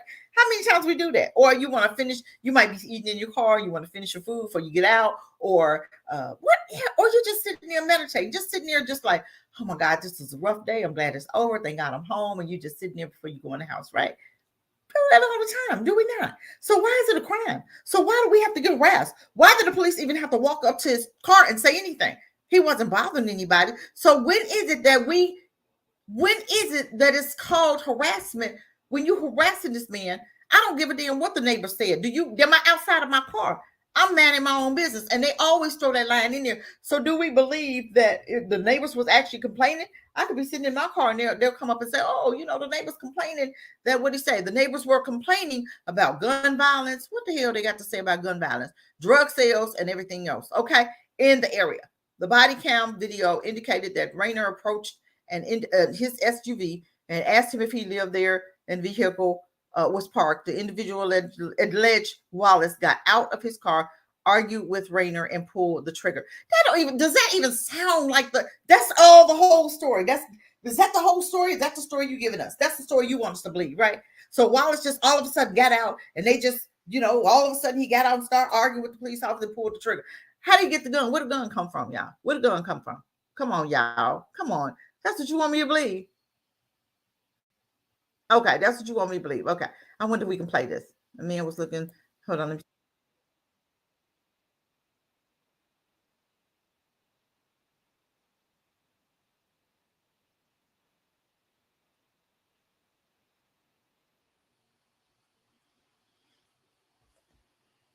Oh, wow, where is it? Come on here.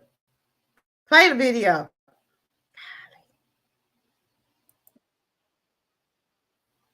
Oh my goodness, really?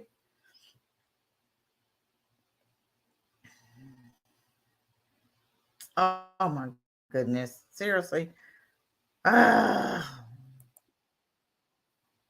you seriously gonna not play the thing?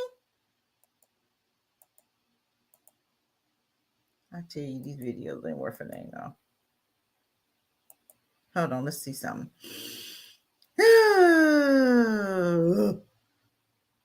Continue watching on Twitter. I want to press the button because I want to go to just see if we can watch it on Twitter. I don't know if I'm gonna be able to watch it on Twitter or not.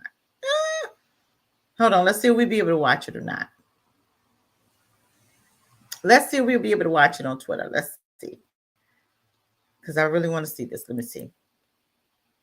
Okay, let's see. Is it still gonna buff? Oh, wait a minute, we can't hear it.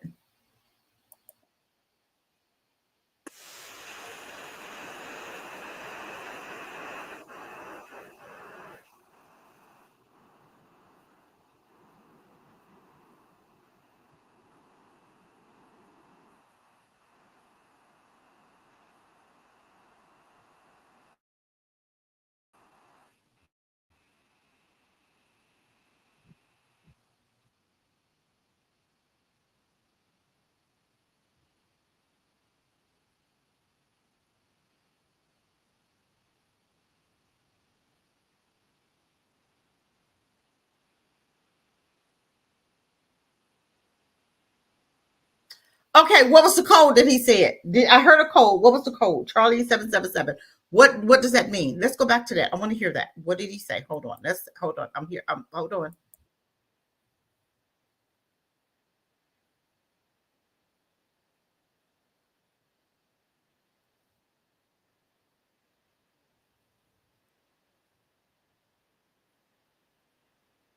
Okay. What coach? What's a Charlie 777? What's the Charlie 777? What is that? What does that mean? Okay. I heard a code word. Charlie 777. Does anybody know what that means? Let me hear it again. Hold on. I want to hear that again. Hold on. Let me hear it again. What did the code mean? He said something in his thing, right? Charlie 777. Do you not believe that this man was scared out of his wits? Do you not believe that? I do believe that he was afraid for his life. I do. I believe that, right? And the cop said Charlie 777. What does that mean? To me, that's a dog whistle for something. That's a code that they have. And I guarantee you it's not in a book, but it meant something. Charlie 777. What does that mean? I would want to know what that meant. Okay. Come on now. This is what Wallace was saying, asking Rainer while Rainer was trying to ask him questions about his residence. Don't do this. He was saying, why you are asking me if I live here, what's going on? Okay. So my thing is, this dude right here was like, not today. I'm sorry, not today. Now, what I would do if I was him, I'd pull out all them UCC codes. Because for real, the police is illegal and they have no right. They have no right whatsoever to pull. I mean, he's not. The only way that they could actually take you to jail is for murder. Okay. Other than that, they have no legal rights to talk to you, to pull you over, to do any of this. All of their behavior is illegal. But we as Black people don't know those UCC codes. We need to learn those UCC codes. I have a whole book on the UCC codes. You guys need to learn those codes. It's illegal, literally, for the police to do anything, to detain you, to take you to jail, to write you a ticket. It is totally illegal. You have to understand those UCC codes. And if he wants to get off of this, he can use his UCC codes and he will totally get off. Totally, he would get off. But this is what we don't know. We don't know our rights. Know your rights. Know what those UCC codes. Get a copy of those UCC codes so you'll understand what the UCC codes mean. Okay. But he didn't say a code. He'd see Charlie 777. What does that mean? Find out what that means and you'll understand what he was planning. Because I'm going to tell you what, that cop was planning because he was part of the NFAC at first, right? He was in the NFAC. You think they didn't know that? He's sitting in his car. You think they didn't know he lived? You think they didn't know his car? You think they didn't know his address? You think they didn't know? Now that dude was he was trying to probably get to his house, right? Trying to get in his house. The cop was not going to allow him to get in his house. For right there, he shouldn't have been in the car by himself. Seriously, if you know that you're in a group where they consider it, whatever group, you know how they always want to label us, right? When we in a group, they want to call us thugs and terrorists, but you can break into the White House, the Capitol building, and go in there and break inside the Capitol building, and you not be called thugs, you not be called terrorists. You were called what? You were protesting. You were doing what? Those are protesters.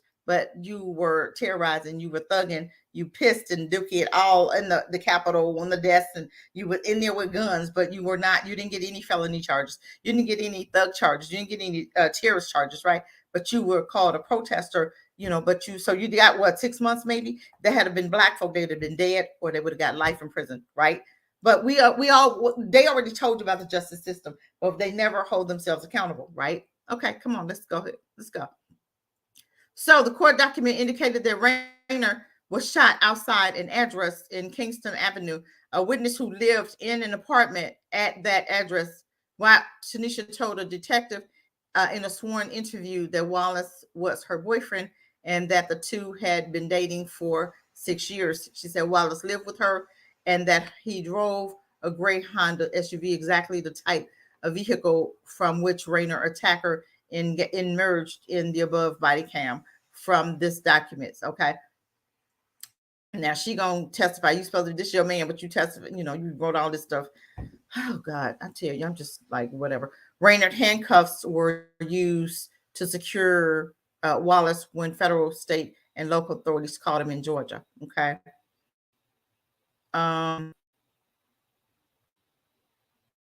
Just trying to see one thought and but you have to understand, police departments have had a very, very bad record as far as when it comes to black men, right? So when he did the code for me, okay, this is his charges document. He hated his charges for me when he when he called for the Charlie 777. To me, that meant that he was getting ready to do some dirt. To me, that's what I think. Okay, I want to hear it again. Let's hear it again. What did he say? Let's hear it again. Because I know what I heard.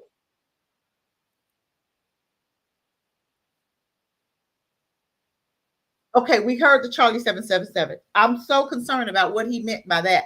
That to me was a dog whistle. To me, I would play that in court because you meant some dirt. I don't care what nobody say. That officer was up to some dirt. If that's not a code that's in a book, you was up to no good. And I guarantee you, Ortho knew that. He felt his life was in danger. So when do we defend ourselves? Because we know the history of police. We felt he felt. You're not going to tell me that Ortho didn't feel threatened right then and there especially when he got on his mic and said Charlie 777.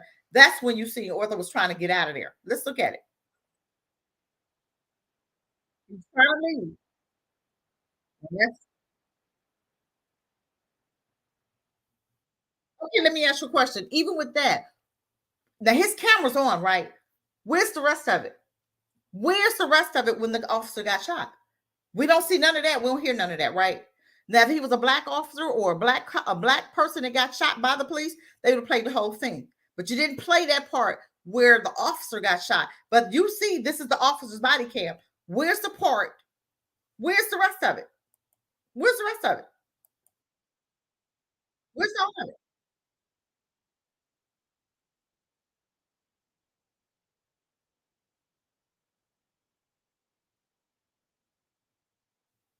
Okay, so where's the rest? We know the camera was on. We know the camera was rolling. So that's all you're gonna show me? You're not gonna show me the officer's dirt? Because I tell you what, if the officer was totally in the right, you'd have saw the whole thing. Something happened there, but we'll never get the truth because they're gonna cover it up. Trust me, they're gonna cover it up. Whether Orfo was guilty or not, my thing is he's not guilty because he was self-defending himself. Because how many black men have had contact with police officers in self-defense and ended up dead? I'm just saying. So is he guilty or is he not? Did the officer mean good when he came to him? Did he mean good when he did that code? Was he perpetrating something? Was that a dog whistle for something? I feel that was a dog whistle for something. I'm just saying. So at what point do we as black people say, nope, we're not going to do this? At what point do we do that? At what point?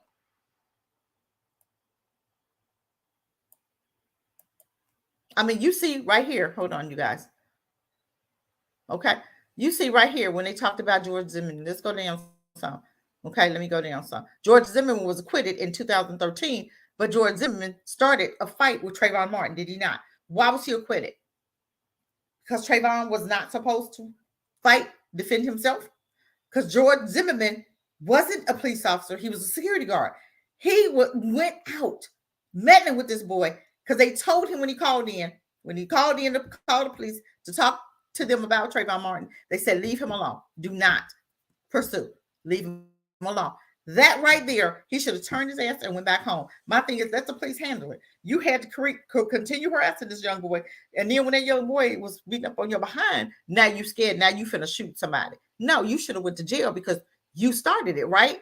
So when do we get to defend ourselves?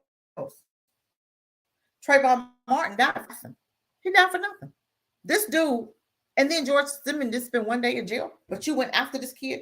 You literally went out, called the police operator, the dispatcher told you, leave him alone. Don't pursue. Go back home. She told this was a known fact. But what did he do? He kept pursuing Trayvon Martin, and Trayvon Martin whipped up on that behind, and he got mad. He got mad, and what? He shot him and got away with murder. What's George Zimmerman supposed to get away with murder? Was he supposed to get off? Because he was in a physical struggle with Trayvon Martin, a 17-year-old who was walking home. Listen, even though Zimmerman initiated, ain't no way he should have got off for murdering that boy. He initiated, he walked up to him, he said something, he started harassing Trayvon Martin. Trayvon Martin started kicking up on that, beating up on his behind. He initiated the encounter against the orders, listen to this, against the orders of the 911 dispatch operator. He called to report that a person he deemed suspicious was passing through his neighborhood. So now we can't walk through neighborhoods now? We can't walk through neighborhoods? Come on now. Adam Kine faced no charges for fatally shooting Bo Morrison, a black 20-year-old, hiding on his porch in Wisconsin after police broke up a party at the neighborhood home in 2021, even though officers were still on the block responding to his complaint about the loud music next door. But for some black defendants in recent years, the evidence of self-defense has not been enough to avoid conviction. Tell me why. Tell me why. Tell me why. So when we fight back, we get in trouble. But if we don't, we die. So what do we do? Can somebody in the chat tell me what do we do? What do we do? What do we do? Do we not fight back? Which is what black folk aren't doing. Which is what they want you not to do. They want you to allow these crackers to do whatever they want to do to you and get away with it, just like they hanging you. And they'll say, oh, it's suicide. They know black folk hanging themselves. I've seen a lot of black folk this year. Last year, wasn't it last year? They was hanging them like crazy at Walmart, at the parking lot, from a porch, from a hotel porch. They were hanging them like crazy. Talking about it was suicide. Suicide, huh? After fatally shooting a Georgia construction contractor who had threatened his son with a knife in 2025, John McNeil was convicted on murder charges and sentenced to life in prison. He was released in 2013 after prosecutors lowered the charge to voluntary manslaughter. So what are we supposed to do, y'all?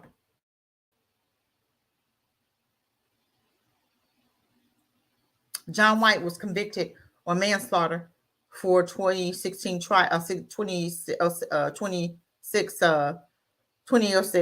fatal shooting of a teenager who was part of a group of young white people yelling racial slurs and threatened White's son in the driveway of his home in Long Island.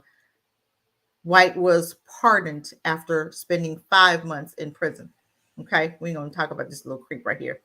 I don't have nothing to say about him. I don't care what happened to Kyle Rittenhouse. I don't.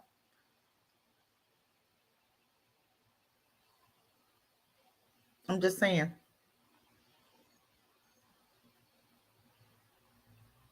We talked about the castle doctrine, right? We talked about George Zimmerman. And this little creep here, I don't even want to talk nothing about him.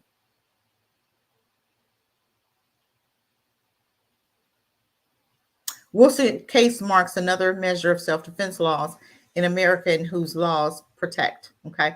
After Hutchinson was shot, the teen in the pickup truck drove to the hospital where she was pronounced dead. Okay. The 18-year-old Mason, whoever, and Ashton, whoever, and a 16-year-old girl told police a similar story. Of course, they're going to tell police the similar story because they got the stories together when they was in the truck. Okay. They knew they was wrong. They were at a spotlight beside a sedan, and when the light turned green and they drove off, the sedan drivers opened fire on them, according to a court document. Does that sound right? Does that sound right? Are we missing some details here? So so the sedan, they drove off and the sedan just started shooting. Come on, you guys. Come on. I'm white and I say so. Though they admitted to drinking while on the road, they were not breathalyzed. Why did they get a breathalyzer? Why? When officials asked if they had any idea why someone would shoot at them, they said they didn't know. But all four said that they believed that one of the people in the sedan was a classmate named Mary Jane. Deloach said he was 1,000% sure it was her. According to police records, they had encountered Mary Jane, who is white, earlier that night in a convenience store with her boyfriend, who is black. Do you understand what's going on here? They knew the girl in the car. They knew she was dating a black guy, right? Listen, the 16-year-old girl in the truck testified that when the truck passed, now you getting the testimony of a person that was just in the truck that was harassing a black kid. All the testimonies gonna sound the same, right? So it's their words, including his girlfriend, because his girlfriend testified against him. Hopefully it'll say that in the story. But you got his testimony. He's probably telling the truth. Why else would he pull his gun? Why else would he pull his gun? He felt threatened. So if I feel threatened, I can't protect myself. So they telling them, all of them testified against this boy that all of a sudden, I don't know why, he just started shooting. I don't know why. Because I'm white and I can. Okay. So let's go ahead. Okay, 16-year-old girl in the truck testified that when the truck passed the sedan at an interstate, Conley and Deloach stuck their hands and head out the window, though she said she didn't know if they said anything.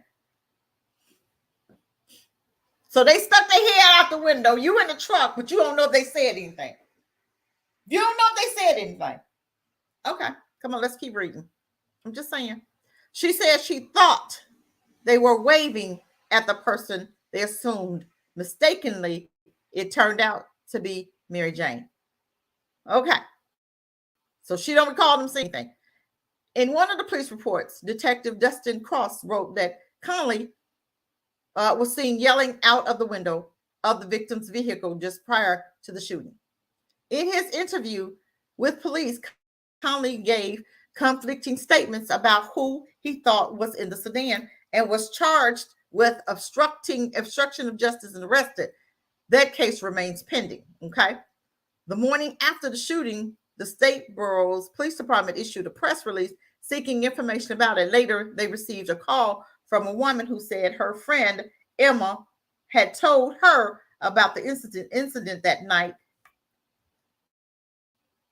The incident that might be related. The woman conveyed that Rigdon told her the shooting had come after the teens in the truck started using racial slurs and racial signs, according to the police report. Now we got the truth, right? We got a witness, right? The next day, officers met with Regan Wilson, who happened to call her while she was speaking to police, joined the conversation by speakerphone. Okay, Rigdon said that when the couple pulled up to the interstate outside the Taco Bell, Wilson told her that the guy in the truck beside them were saying the N-word to him. She herself didn't hear them, she said, because she had been distracted by her puppy in her lap. So your puppy in your lap. Now you in the car with your boyfriend, your puppy in your lap, distracting you from hearing what's really going on.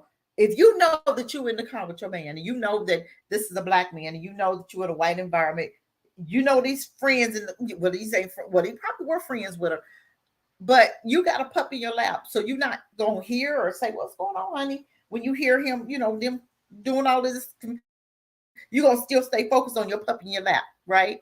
You're not gonna say anything, right? You're gonna just, I'm not a part of that. Come on, let's keep talking now. This is what happened when we dealing with these snow bunnies. They're gonna always stick together. Okay.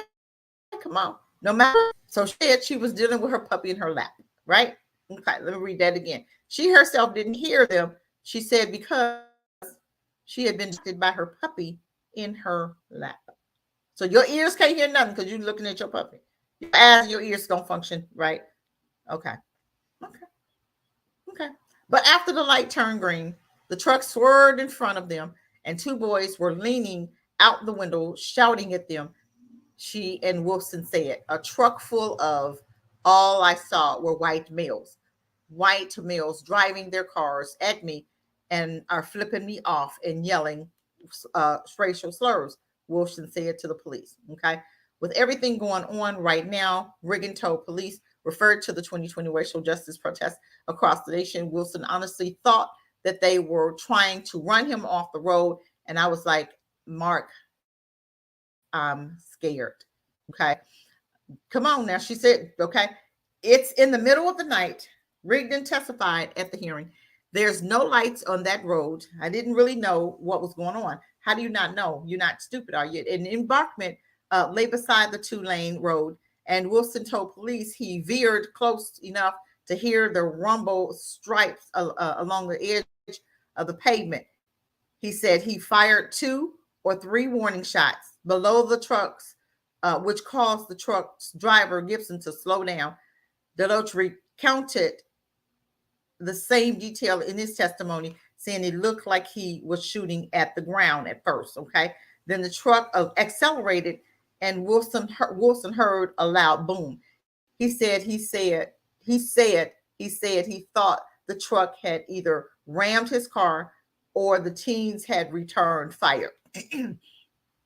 Police suspected the sound may have been from a thrown beer. Officers found beer cans by the side of the road, matching the brand the teens were drinking that night. Okay. I had no clue what hit me, Wilson told police, according to Detective Travis. I thought that they were shooting at me. Wilson fired again and then turned into the next intersection. The day after the call with police, Wilson turned himself in. In court, Wilson lawyers had agreed that this action met the standard of the state self-defense law, which categorized a person's vehicle as a dwelling where they have the right to stand his ground and her ground in and use of force. Okay. Now, the evidence showed that Wilson's vehicle was being attacked by the truck. Okay. That's what evidence is showing. So let's keep going. Showed that the racial animus exhibited by the teen in the truck. Defense attorney wrote in the brief to the court, Wilson attempted to ignore the truck's initial encroachments of his vehicle lane of travel. However, the truck continued in its violent, aggressive advancement, causing Wilson to fear for his life and the safety of his passenger. Okay, that's there he is. Okay. That's Wilson. Picture with his family. Okay, whatever. The defense team had cited America's history of racist violence against Black people as fourth explanation for the fear Wilson may have felt. Okay. See, they're not understanding that Black folk have feared so long and for so long as far as white folk are concerned. We fear police because when they come, we know we're going to die.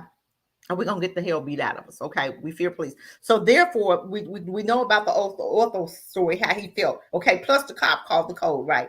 Dog whistle, right? So Ortho actually felt that he was going to die.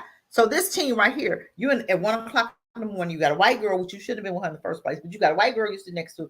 Her friends is in the truck. They slurring, they throwing bottles, and he really felt threatened. Really, he really felt threatened for his life, right? So he's starting to fight back. So at what point can we fight back and no jail time? I'm just saying. The defense team was cited America's history of racist violence against Black people as future explanation for the fear Wilson may have felt. Okay, which, excuse me, they would never understand because they don't go through what we go through, right? My worst nightmare as a Black man in the country is to be on a deserted road with a truckload of white drunk men, defense lawyers Johnson said in court.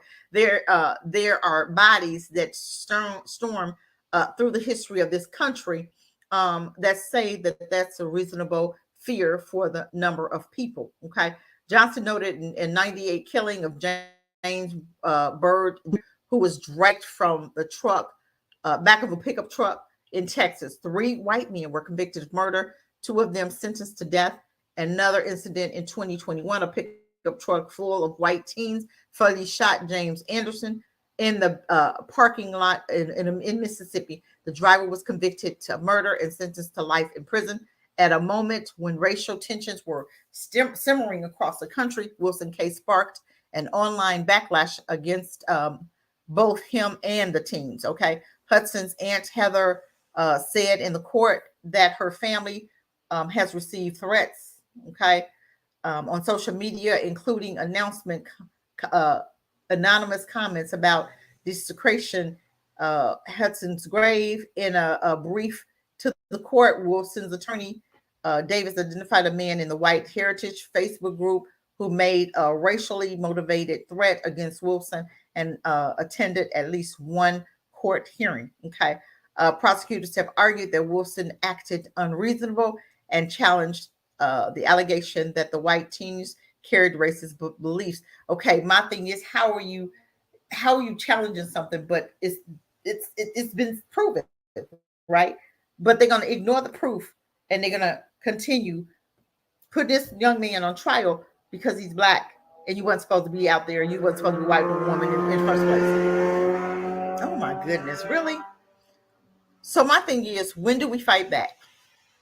When do we fight back, family? I don't understand.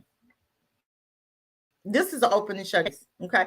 Even though they did get the truth, okay? But when do we fight back? And why all of this? Why do we got to go through all of this? He spent a lot of money on this attorney, right? To prove his innocence. And then the person that's in his car totally disregarded what he said, totally. But thank God it was a phone call that helped prove his, and she called while the other young lady was talking to the police, right? And she kind of testified to some things in her in her questioning of Deloach at the hearing. Assistant District Attorney Daffy, do you have any Black friends? And after he replied that a Black friend lived with him for some time, said, so would it be fair to say you don't have any issues with Black people? Oh God, what is, so you know what? Oh Lord help us. Does that mean that he had no issues with Black people? Because somebody Black lived with him at one point. Did he invite the Black boy to live with him, or did maybe his brother invite it, or his mom invited him? Does that mean that he doesn't have any issues with Black people? That doesn't mean that at all. That doesn't mean that at all. Because you could have a Black granddaughter still not like Black people. Your daughter could be married to a Black man, you still not like Black people. And he comes to sit at your dinner table every Sunday and you still don't like him. But you're what? You're gonna kind of accept him for a minute. You know what I'm saying? Because my daughter's married to him, so I'm gonna just appease the situation. I'm gonna just go along with the situation because my daughter's married to him. You know what I'm saying? So does that mean really that he doesn't have an issue with Black people? What kind of questioning was that? But his attorney didn't say anything, right? In his testimony, Deloach recalled an incident from earlier that night after a brief friendly interaction with a middle-aged Black man in a convenience store parking lot. but that had nothing to do with it because that black man in middle age was not seeing a white girl. So that had nothing to do with anything. So because you had a conversation, who saw that conversation or who heard that conversation? And who cares that you had a conversation with a black man in the parking lot? That does not mean that you still don't have an issue with black people. You have an issue with black boys dating white girls, so that's why the issue with him. I should have been his attorney. Come on, you guys. Can we not do better than this? Conley said to the man, Black Lives Matter, in a tone that indicated saying it to be funny and trying to be a little smart aleck. Dillard said, and kind of told him to shut up about it, right? Okay. Did you understand what she just did? This is his attorney, right? Doing all of this explaining, white explaining why he's not racist. It just showed that he was by what she just said. Come on, you guys. When Conley took the stand during the preliminary hearing and Wolf asked if he had uttered racial slurs that night, including N-words, lover, he exercised his Fifth Amendment right. Okay, declining to answer any questions. So you could be in a murder trial and decline to answer. So that to me is saying that you're guilty. If you decline to answer because you don't want to lie, because you understand, then guess what? You're guilty. You don't have to answer. We know your answer. We know your answer. So in the Gladstone testimony, he said that he and his friends sometimes use N-word in a joking manner. It doesn't matter. I don't give a damn if you joking or not. You still using the N-word. I don't care. Who knows you joking? We don't know you joking. I say snow bunny. I'm laughing, but I mean it. I'm just saying. Come on. Oh, but I'm joking today. Oh, God, I don't mean nothing by it. Really, you don't. Deloach said nothing that he has a lot of black friends. I'm not racist at all. Okay. Tyler had argued that Wilson acted out of anger and defense. What about fear? Can I act out of fear? On this basis, Totten opposed setting a bail amount for Wilson, even though he had no criminal record. The boy didn't even have a criminal record. Okay. Why is it so hard for them to understand that we fear you because we know y'all crazy and y'all thugs and y'all just ain't got no damn sense? Okay. And we really know because we really don't want to encounter you because we don't know we're going to have to go there with you at some point. So my thing is, if you know you have to go there with them at some point, don't hang out with them. Don't be around them as much as possible. Then that way your chances of you really having to really hurt them is going to be low because you're not going to have a whole lot of interaction with them. Okay. This is why we keep telling y'all to leave these snow bunnies alone because there ain't nothing but trouble. And you may not even be, it's not even about you. It's about them. It's about them men. Those white guys saw her with a black man and it wasn't about her. It was about him, even though she was dating him. Right. But they took it out on him. They didn't take it out on her. But then she didn't even take up for him. This is supposed to be your man, right? But you concentrated on your puppy. He cussed himself poke out in the window because they calling him all kind of words. But you ain't hear nothing. I don't hear nothing because I might not say something. I'm looking at my puppy right now. I ain't got nothing to do with that. Okay. But y'all keep on dating these snow bunnies. Okay. We believe that if people is inclined to act like that because of words or hand gestures, they're not what he might do if granted a bond, she said. Ain't that something? Judge Milden agreed. Due to the fact that Mr. Wilson Wilson's anger appears to have overtaken him when he had contact with the people in the truck. He ruled the court finding that the defendant posed a significant threat to the persons in the community and bond will be denied. Are you serious? See, you know what? I'm telling you, this is how we know that this justice system has been infiltrated. Okay. He just said up here that you showed anger. Yes, I'm angry. I just got assaulted. They pulling in my lane. I'm fearful. I'm scared that I'm not going to live this night. So I defend myself and now I'm angry, but nothing is happening to them because of simple fact. Why wasn't charges brought up on them? Because they road rage or racial charges, a hate crime or something. Because for real, they was hanging out the windows. They was calling out names. They throwing bottles, no charges. Really? I'm gonna be the only one getting charges because I was defending myself, but they can do what the hell they want to do. That's literally what happened this night. Wilson remains in okay, waiting trial. I just don't. This is just. So when do we fight? When? When do we fight? Oh boy.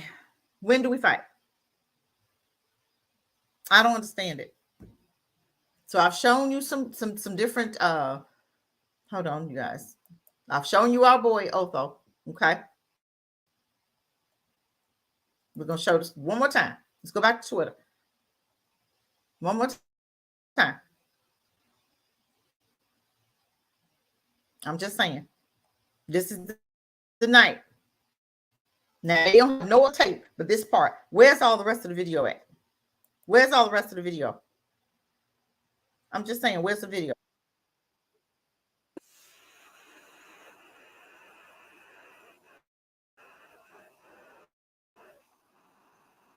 I already knew it was gonna be some mess. Okay, did we hear the Charlie 777? I'm back at that again. I'm back at it again. I'm just saying.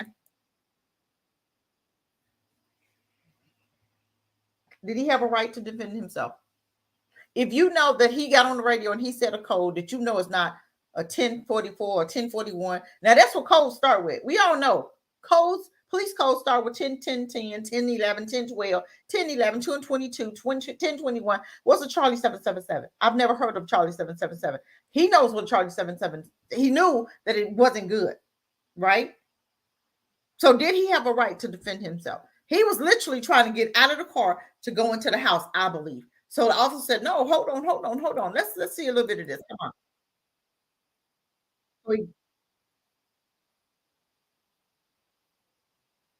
So you hear him say, come on now, don't do this, because he knew that it was getting ready to be some mess, did he not? So did he have a right, considering the police behavior, how they act with Black people, and considering their past, considering the police thugs, their past, did he have a right to defend himself? When you have an officer calling out a code, and I hope they go through this code in the courts. I hope they go through that, because that to me was a dog whistle. He was whistling, calling his boys, right? Charlie 777. That meant all of y'all who hear this code, y'all come on, we got something, okay? I'm just saying, this might, some of the other officers are going to do the right thing. They probably didn't even know what a Charlie 777, but I guarantee you his gang knew what Charlie 777 meant. I guarantee you they knew.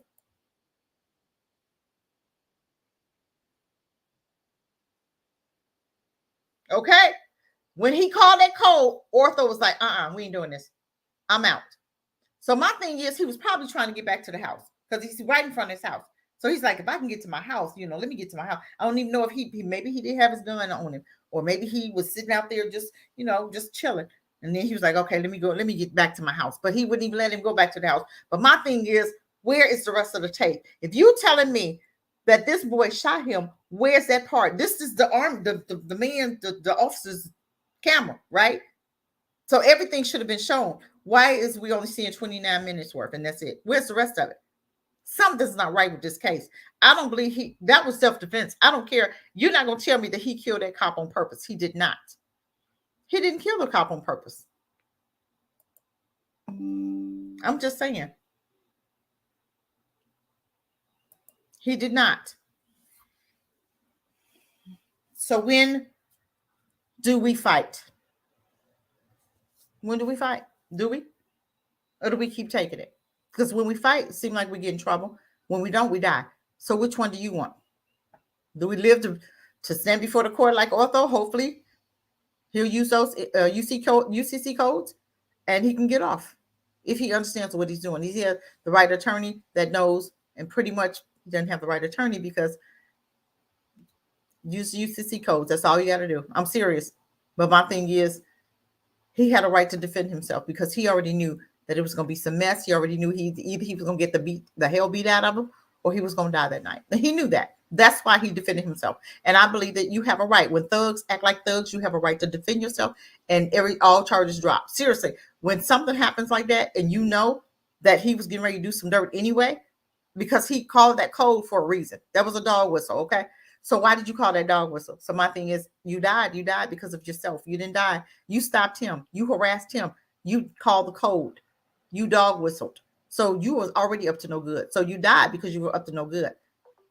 Period. That's what I'm thinking. Because where's all the tape? You're not going to tell me that that's all they have. It's got to be more than that. That's all they're showing you. But if that officer was in the right, they would show the whole thing. They wouldn't stop at 29 minutes. They would show the whole thing. But if he was a black person that got killed, if Ortho had been dead that night, they would show the whole tape, and they'd have kept showing it. They'd have kept showing all of that. And then they'd have vilified him to tell you why it was okay for him to die, like they usually do. They vilify black people after your demise. They make you guilty for your death. They hold nobody else accountable but you. Well, you wouldn't have died if you hadn't did that. I say the same thing about him. He wouldn't have died if he had minded his own business and took his ass home, instead of stopping him, trying to come up to him doing a dog whistle. Hey, code Charlie 777. What does that mean? That would be my main focus is Charlie 777. What does that mean? What did you mean by saying that? That to me is a dog whistle. And I'm gonna tell you why, to run that in the ground. Because that was to me, that was he meant to do some harm. And he died. You live by the sword, you die by it. And he died by the same sword that he was going to do to him. He ended up getting it back that day. But how many other black men had he had an encounter with and called the Charlie 777 and they got the hell beat out of them? Because that's what he thought was going to happen tonight. That's what he thought was going to happen. Ortho was just going to allow it. And he didn't. He was part of the NFAC. That was Gerald's man, okay? One of his right-hand boys. So no, he was not going to have it. And I wish I wish that he could have got on his phone and just called him some boys. Come on, y'all, we got to handle this. We got to have our own 811. They call 911. We don't call 911 for nothing. We call 811. That's the only support that we have. We don't have any help. We don't have any friends. We don't have friends, you guys. So let's stop acting like we do.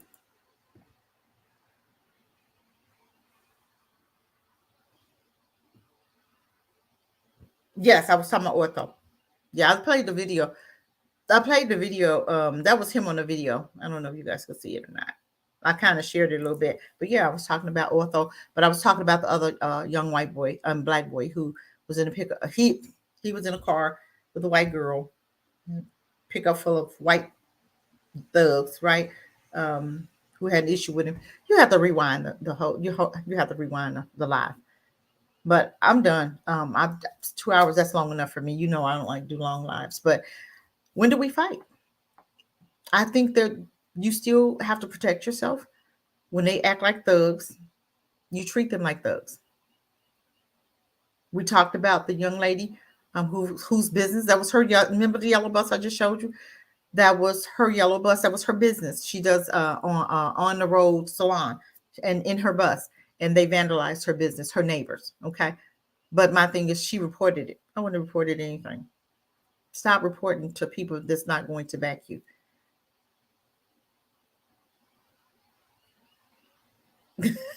What you say? Give me a few minutes.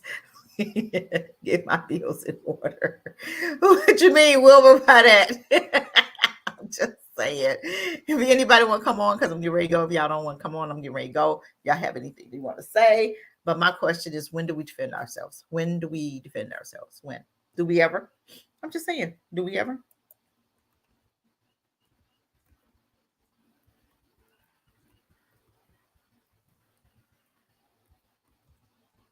I'm just asking the question. Do we ever defend ourselves?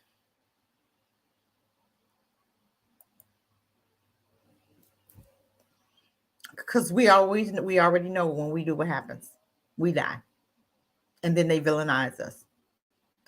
Just like the Ma'Khia Bryant. Remember, she had that knife in her hand. She was defending herself because these grown women came in her adoptive parents' house, right? Remember Ma'Khia Bryant, the 14-year-old? No, she was 15-year-old that had a butter knife or a knife, and she was defending these women. Grown women came to her house, was trying to beat her up, right? I'm just saying. I understand for cash, you be working all the time. But my thing is, Ma'Khia Bryant was 15 and she was defending herself. And these women came to her house, was trying to beat her up about some dishes, right? So they took it outside, and the police, she called the police, but she was defending herself until the police got there. This police officer got out the car, bam, bam, bam, shot her 4 times in the back without saying a word. He saw the knife and he knew that I'm going to shoot. What was your taser? You couldn't tase her? You had to shoot a gun? Nobody said anything. Black folks saying she should have died. This is the mental illness of Black people that said, oh, she should have died. She had a knife. I don't give a damn if she had a grenade. How many times we see white boys like Peyton who shot in the neighborhood in New York? Remember Peyton? He went to that supermarket and killed 10. You had Dylan Roof who killed 9. Or do I have it mixed around? I know Dylan Roof killed 10 or 9 people too. But when the police get there, they have guns in hand, armed guns, murdered people, and they still live. But Ma'Khia Bryant hadn't murdered anybody. But you have Black folks saying, they got you so trained, Black people, that anything that happens to us, we vilify. We vilify. We help them to vilify. And we'll tell them that it's okay to shoot us because she should have died because she shouldn't have had a knife in her hand. But Dylan Roof killed 10 people and lived. Are we thinking about that? Peyton killed 10 people and lived. Who had an AR-15? Who had a whole armor body? He had armor body. And he was talking to an FBI person on his route doing the killing. He had the FBI, his informant person, on the line, right? But he lived, but Black folks say, oh, you should have died. Anytime Black folk die, they always want to give them permission. Yep, you should have killed him. It's okay, because they wasn't worth a damn anyway. And you had Go Black. The guy that moved to Africa. I said something to him about that because I'm like, hold on. She's 15 and you say she should die because she had a knife. You brainwashed too, dude. You still brainwashed and think you so delivered over there. You still got some stuff with you. That baby didn't have no reason to die. And the officer should have been dealt with. He should have been dealt with. Why did she have to die? You got out the car blazing. Ask no questions, no nothing. Why didn't you taser her? You couldn't taser her? She didn't have a gun. She had a knife. But she really was not trying to kill anybody. She was trying to hold them off of her until the police came. You better start having family unions. That's right. Stop calling the police and handle your business.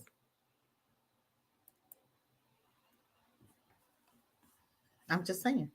We call them, we die. Or we get the hell beat out of us. Or we get shot 7 times, like Jacob. 7 times in the back. And lived. I don't know how he lived, but he lived. It just wasn't his time. But it did it in front of his sons.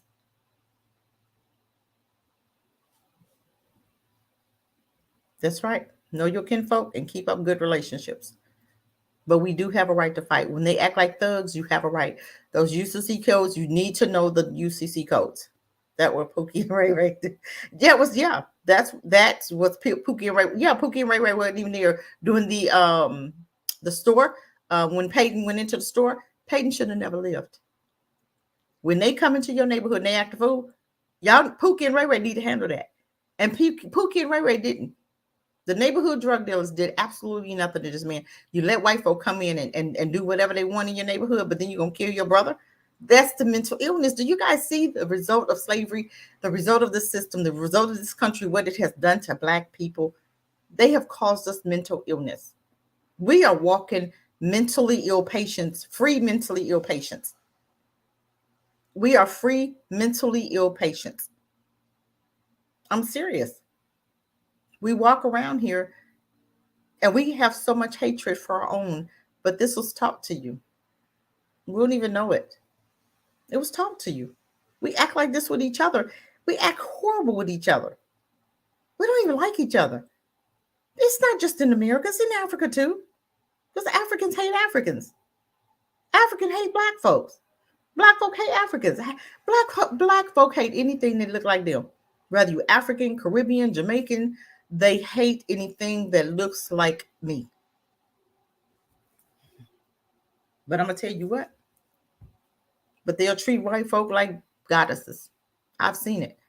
I used to work with a girl from Trinidad.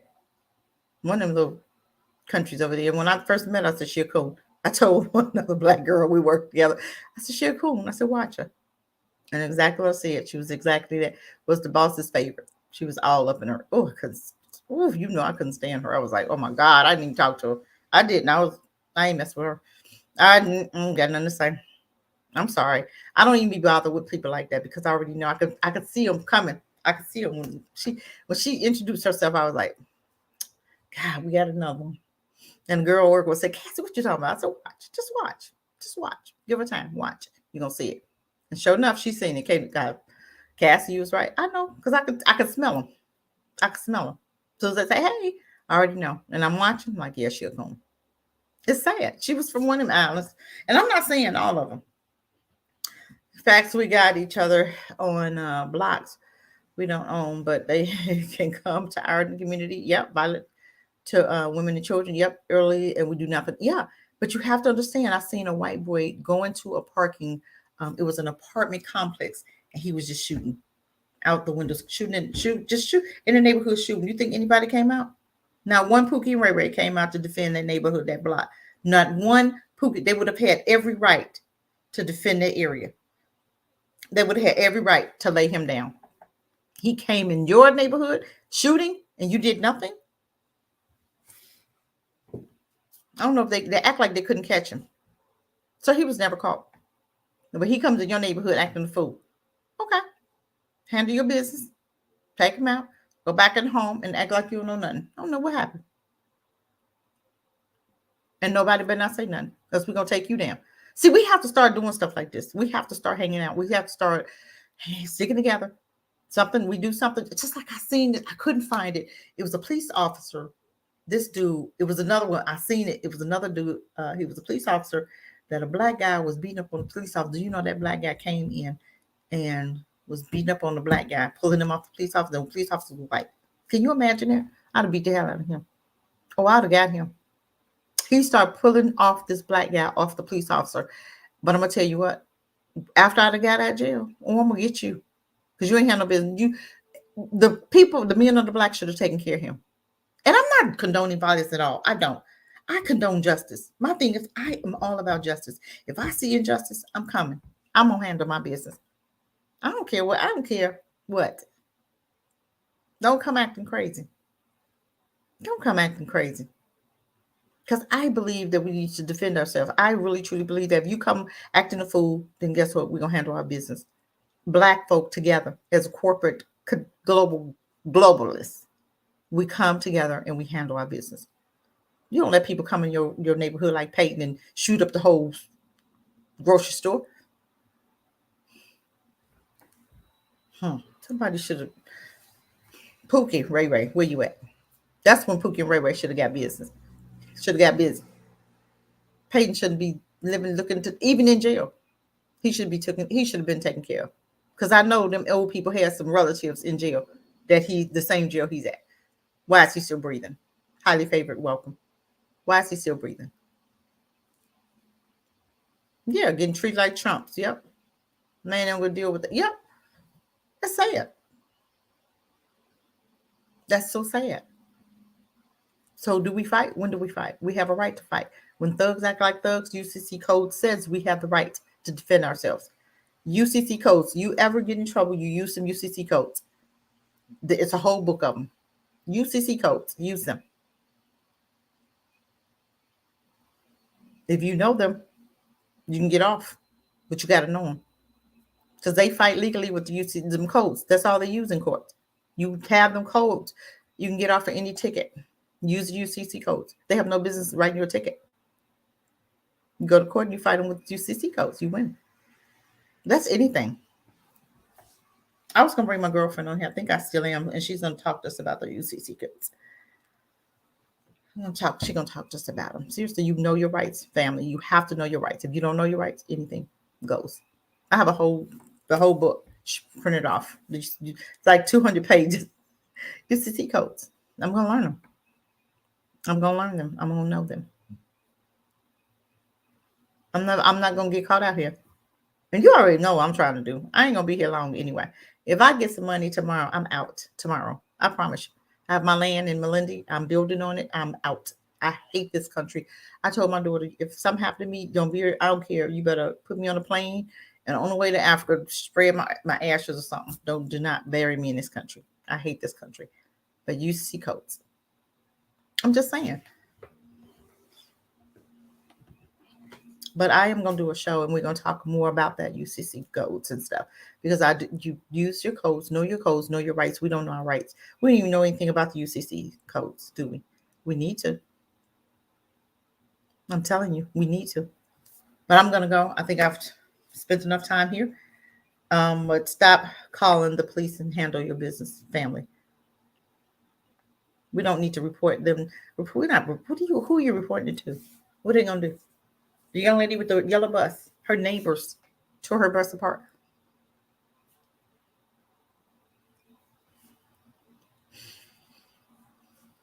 To file in contact with the state, and also you need to have your long form signed by the Secretary of State.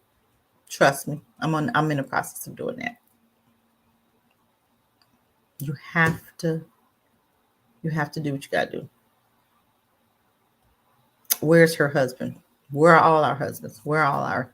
I'm just saying. This is why we as Black women have to stop saying, oh, I don't need my man. You do need your man. You do need your man. But if you by yourself and you don't have your man there, then you're supposed to be able to protect yourself. So not where's her husband, where was her candy bar? I tell y'all, stop leaving home without your candy bar and your peanuts, right? You make sure you carry your peanuts everywhere you go. You carry your peanuts with you. You have extra peanuts. I like Snickers myself with extra peanuts. You don't leave home without your extra peanuts. Well, how many times do we have to tell you this? If you got a sister that she coming on here say, hey, y'all, I'm in trouble. I need some help. My thing is, make a TikTok. Come on. Give your address. We need some help over here. Let's get it happen. We should not be going through this by ourselves. You better get your own. Because if I can't let you use mine, where yours at? I'm just saying. Where yours at? You can't use mine. Who check out? Who, Jonah Bay?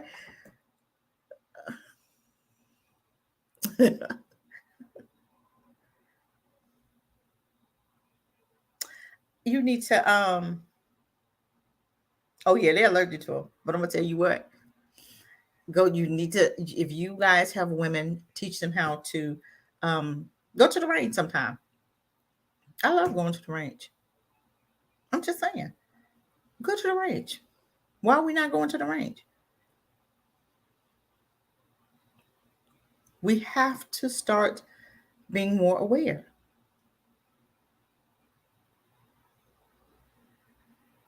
I do, Wilbur.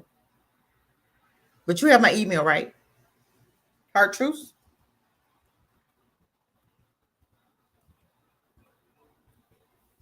at gmail.com. Oh, dang. I don't know what in the world I did here. Lord, I done took the comments out. I don't know what I be doing sometimes, y'all. Forgive me. I don't know what I be doing. I just be doing stuff. It's Hard Truths, HARDTRUTHZ.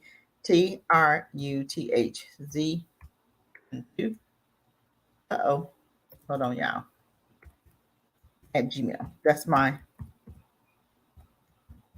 Or you could do Ram in the Bush. I got mine up here. I have Ram in the Bush. That's the other one. Or Ram in the Bush. It doesn't matter which one you use. Right? But we have to start defending ourselves, you guys. I don't care what the consequence. You have to understand they have trained our children not to fight in their schools. And that goes into adulthood. So if you fight, see how we tell our kids, tell the teacher, our kids tell the teacher, and the teacher still don't do anything. And then they keep harassing them. And then until our children strike out, then they get suspended, then they get thrown out. But my thing is, let's separate. I'm dealing with this teacher at my granddaughter's school. She's white, and she goes to an all-black charter school. I still know that this part of, she wasn't a Muslim school, but we wanted to get her out because she was online. We wanted to, because she's going to go to high school. So this year was a year that we were going to get her out and let her, kind of mix and mingle. And we have a teacher there at this black charter school. She's a white teacher teaching history. And my granddaughter has been talking to me about this one woman, right? This name keeps popping up. And I asked my daughter, said she white? Yes, she's white. I said, okay, I understand. But my granddaughter has a very strong will like her grandmother. So this white woman wants to kind of tame her. You don't tame, no, she's not an animal. You don't tame nothing. You tame your own. It's a Willie Lynch stuff going on. And I told my daughter, I wish I could go up to that school tomorrow. I want to be late, but Tuesday would be a better day for me. I would be able to go up there and come back and do some things. But I really, really, truly want to go up there and be able to talk to the teacher. And I'm thinking about riding up there Tuesday because she lives in another part, like 2 hours, an hour and a half away from me. But I'm so tired of every week, every day I'm hearing this teacher's name, right, come out her mouth. And my daughter don't really know how to deal with it. But I've been around these type people for a long time. We know, calling them out. I need to talk to her. When me and her in the room, I just need to talk to her. And I just wanted to have a conversation with her because my thing is my daughter really don't know how to handle stuff like that. But when you've been around people like that, and I know these white Beckys, and I know when they have a black child that's really strong will, you want to break that will. You're not going to break nothing. My granddaughter's like that for a reason, for her calling, right? So you're not going to sit there and try. And she's on her every day. Now it's to a point where she's just looking for stuff, right? She's looking for stuff to say. Okay, I'm coming. I'm coming. I'm coming because I've had enough of her. And I'm hearing her name every day, Miss so Miss. I'm like, you white, because, and see what it is. She knows that people are going to believe her because you're a teacher, right? You're a teacher and I say so, but it's white and I say so. That's all it is. I'm white and you're just harassing for no reason, But I'm like, why are you there at this black school for one? You're a history teacher. You ain't got no business teaching history. And why did they hire you to teach history? That's what I'm saying. Teach math. You can't teach math. You can't teach reading. You can't teach English. You teach a history. I would have never hired her as a history teacher in the first place. I'm just saying I would have never hired her. Why are you hiring her to do history? You know what I'm saying? No, she don't need to be teaching our children nothing. She needs to be in her own school, over there with the white kids, and then you can do whatever you want with the white children. I'm just saying, why are you there? You're just there just to wreak havoc. She reminds me of the Willie Lynch syndrome. This is what we're dealing with. She reminds me of that Willie Lynch, You see a strong black and you want to tame them and, all this. She got the right one. But I'm just tired of her. But anyway, what y'all saying? I'm reading y'all comments. Teach your grand. Yes, we have to teach our grandbabies. Yes, we have to. Man, I did the same for my granddaughter after Zoom. The black character school. Charter schools, yes. Was the yes, we put her out. Yeah. These black charter schools are crap. And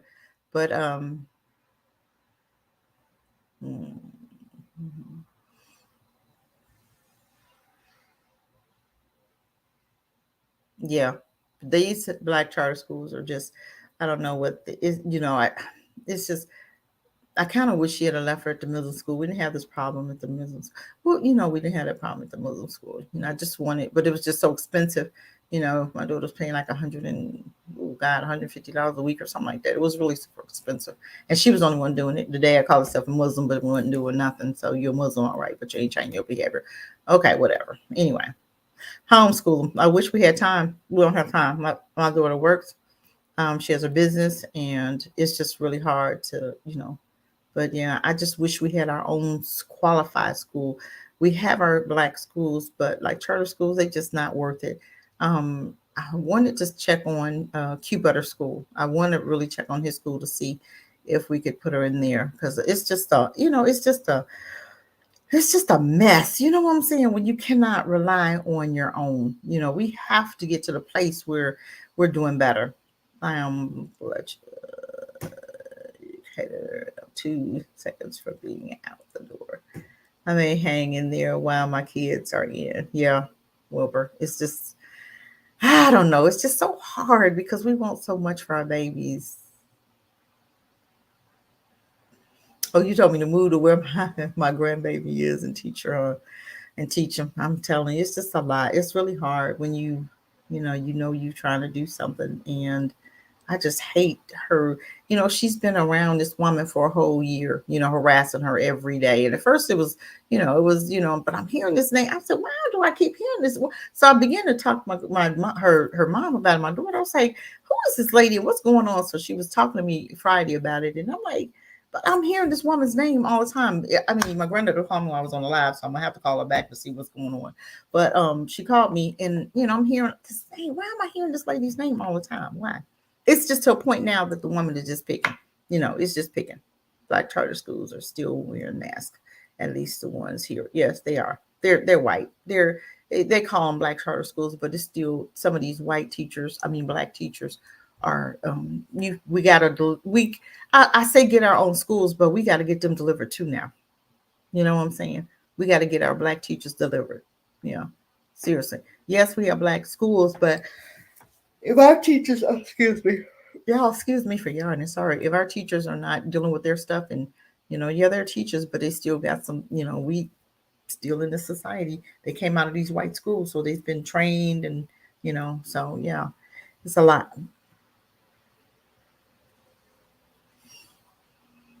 Politicians are. You ain't lying to answer. You ain't lying to answering the master. But I'm telling you, it's just a lot going on. But I don't know. It's just really because I'm thinking. I'm sitting here. I'm thinking now. What's she gonna tell me when I call her? What's going on? But I'm serious. I want to go up there. I'm thinking about it. Says for the family. Yeah. But I have been on here long enough. Y'all know I like these long lives, and I've been ranting for the last 10 minutes. But yeah, I hope you guys have thought about something. But just be prepared. You guys keep your candy bars. Make sure you getting your permits, and make sure you getting your weapons, your candy bars, and have your licenses, and do what you gotta do. You know what I'm saying? And we praying that we don't have to use them, but if you have to, you live another day to protect yourself in court. We'll take it to the courts. We'll take it to the courts. But if you right now are going through some things, you need to be on TikTok. You need to let folk know that you need some help, because black folk will come to your rescue. Don't sit up there. If you got a neighbor that's really harassing you, don't sit up there and try to fight that mess by yourself. Oh, it's 1 more hour. No. Wow. Well, no, I'm not going to be here for another hour. I'm going. But my thing is, we have to get to the place where we're protecting ourselves, right? You have to have help. We have to stop saying we don't need our men. We do need our men. Men, stop sitting up here trying to mess with these Beckys, because you're getting in trouble with these Beckys. Y'all ain't learned that yet. You still keep saying, well, I love me some Beckys. Well, these Beckys are getting you in trouble. You got to love yourself first. And then when you get to the point where these Beckys, you get in trouble, you know what I'm saying? The one man, the Becky, the guy, broke into his business, and then he had to shoot the guy. Now he in trouble. But he with a Becky, and he probably was going into his place because he thought he wasn't gonna do nothing, and now he going to jail. You know what I'm saying? Come on, let's stop putting ourselves in situations and let them come to you. We're not gonna look for the fight. We're not gonna start the fight, but we will finish it. We will finish it. Okay. Going through my divorce now. Okay, wow. Oh, wow, thank you. The black charter schools here, didn't start any curriculums until the 2 weeks after school started. What do you mean? How do you have a school when you don't start a curriculum until after school starts? What in the world? Who does that? But see, this is what we're dealing with. It can be perfect. It can be really, don't have to be perfect, but at least let it have a foundation.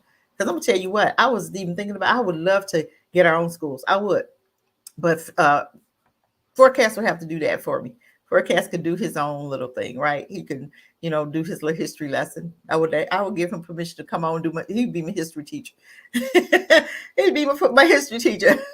Because I love his little Sunday spiels with the history and stuff. So that's pretty cool, I think. But they gotta go because they unorganized. But you know what I'm saying? They can get to the place where these Beckys can be a pain, and they know what they're doing. They've been doing this stuff with our children for so long, and they make it seem like our children's talk. Because my daughter went to her and said, my granddaughter, somebody had pushed her something in the hallway. So she went, this was the teacher, she was in her class. This was the teacher. She went to the teacher, she told her, and then the lady said, there's always something with you, right? This is what she responded to my granddaughter. So my granddaughter, of course, goes back and tell my daughter, and I'm like, what do you mean? You mean? And so then my daughter asked her about the incident, and she said, what was your response? And she went to explaining about that's my daughter, I tell you. I'm on a live. I can't talk right now. Lord, y'all, sorry. I'll call you back. Sorry, y'all. But I was trying to hang it up and answered it. But yeah, my daughter asked her what was her response to my granddaughter, she went explaining, well, you know, your daughter, this, that, and the other. It was all about my daughter. And I'm like, no. I would have stopped her right then. And I just said, let me ask you, I'm going to ask you again. What was your response when my granddaughter or my daughter came to you and told you that these girls had did whatever? She started explaining and she turned around, you know, I would have stopped her in her tracks. But see, here I go again. My daughter has not dealt with this long enough to really be like this on it. I can be like that on it because I've been around it longer, so I know what to say. But she was explaining and she was doing all this, and then she finally said, well, I do apologize to her because, you know, she did say, you know, all this crazy stuff. But I'm like, I'm getting ready to call her out of her BS. I'm getting ready to call her out on her stuff because I've had enough. I'm calling up there Monday because I've had enough. I need to talk to her to see what's going on because my daughter can't handle stuff like this. She's not her mother. I'm just saying. These churches are supposed to, these churches should be having our own schools, but they have a whole building that's closed Monday through Friday, and the only time they're open is on Sundays. You know what I'm saying? Definitely don't start it, but definitely finish it. Right. We don't start. Yes, I have the experience to handle her, and I'm going to call her out. Look, I'm feeling some racism, discrimination up here. You've been doing this. You're the only teacher that's complaining. She's got 6 other teachers. You're the only one complaining. Why? Every day. Every day? Okay. Every day you complaining. All right. So anyway, but I'm done. We're not going to be on here all day. I don't like, you know me. I don't like doing a long live. But I'm going to go. I hope I've said something to encourage you for this week. We got a long week. Need a green book. Yes. With everything. We do need our own green book. We do. And some guy on YouTube was talking about a green book, and he was trying to give some information about it, but I don't know where it was. I saw it. I saw that he was talking about it, but I don't know. Hold on. He mentioned it, but I don't know where I can get it from, but he did talk about it. And hold on, y'all. I'm trying to see. Because I just saw his video. I was looking on it because I remember talking about it, and I remember seeing it on YouTube at one time. I mean, TikTok on one time. And he was really talking about this new green book. And he said something about, hold on, I'm going to show y'all something. Hold on. Question. So sundown towns or sunset towns or sundowner towns are basically all white towns that prohibit Black people from being in there, specifically after sunset. And they do this through segregation laws, discriminatory laws, and sometimes violence. Occasionally you hear Black truck drivers or Black drivers in general worry about different places to stop during nighttime because they don't want to get hurt. Some of you may be surprised hearing this, and some of you might not be surprised hearing this, but it's very imperative that we call all these things out. So in that spirit, I'm going to leave this website here. It's a website that keeps track of all the sundown towns in the United States currently. I want you all to share this, reshare, and spread it all over the place so that we can stay vigilant and make sure that this is a thing of the past. Thank you. I can't get the website. I can't see it on here to be able to get the website. I can't. It's really super small. There's really super small writing, you guys. I can't even see it. Oh, wait a minute. Yeah. Hold on, maybe I can. I just want to see if I can. I'm just trying to see if I can stop it and see the website. It says justice.tougalloo.edu. And then it says sundown-towns/using. And then it says the-sundown-towns. And then it says database state/ when it says database/state maps. But the website is justice, justice.tougalloo.edu. So that is the one the website. And I'm going to go to that website to see if I see anything. I'm going to try it and see. But I'm going to go get off of here. But I'm going to look at that website and see if I can find anything on what he's saying. I don't know if you will or not. But because like I said, it says justice, tougalloo.edu. Okay, you guys, I got to go. So you guys have a great week. Take your candy bars with you. Stop reporting this stuff and handle your business. Peace, family. Take care. I'll be back next Sunday, I think at 1 o'clock, somewhere up in 12 or 1. Okay. Talk to you later. Bye.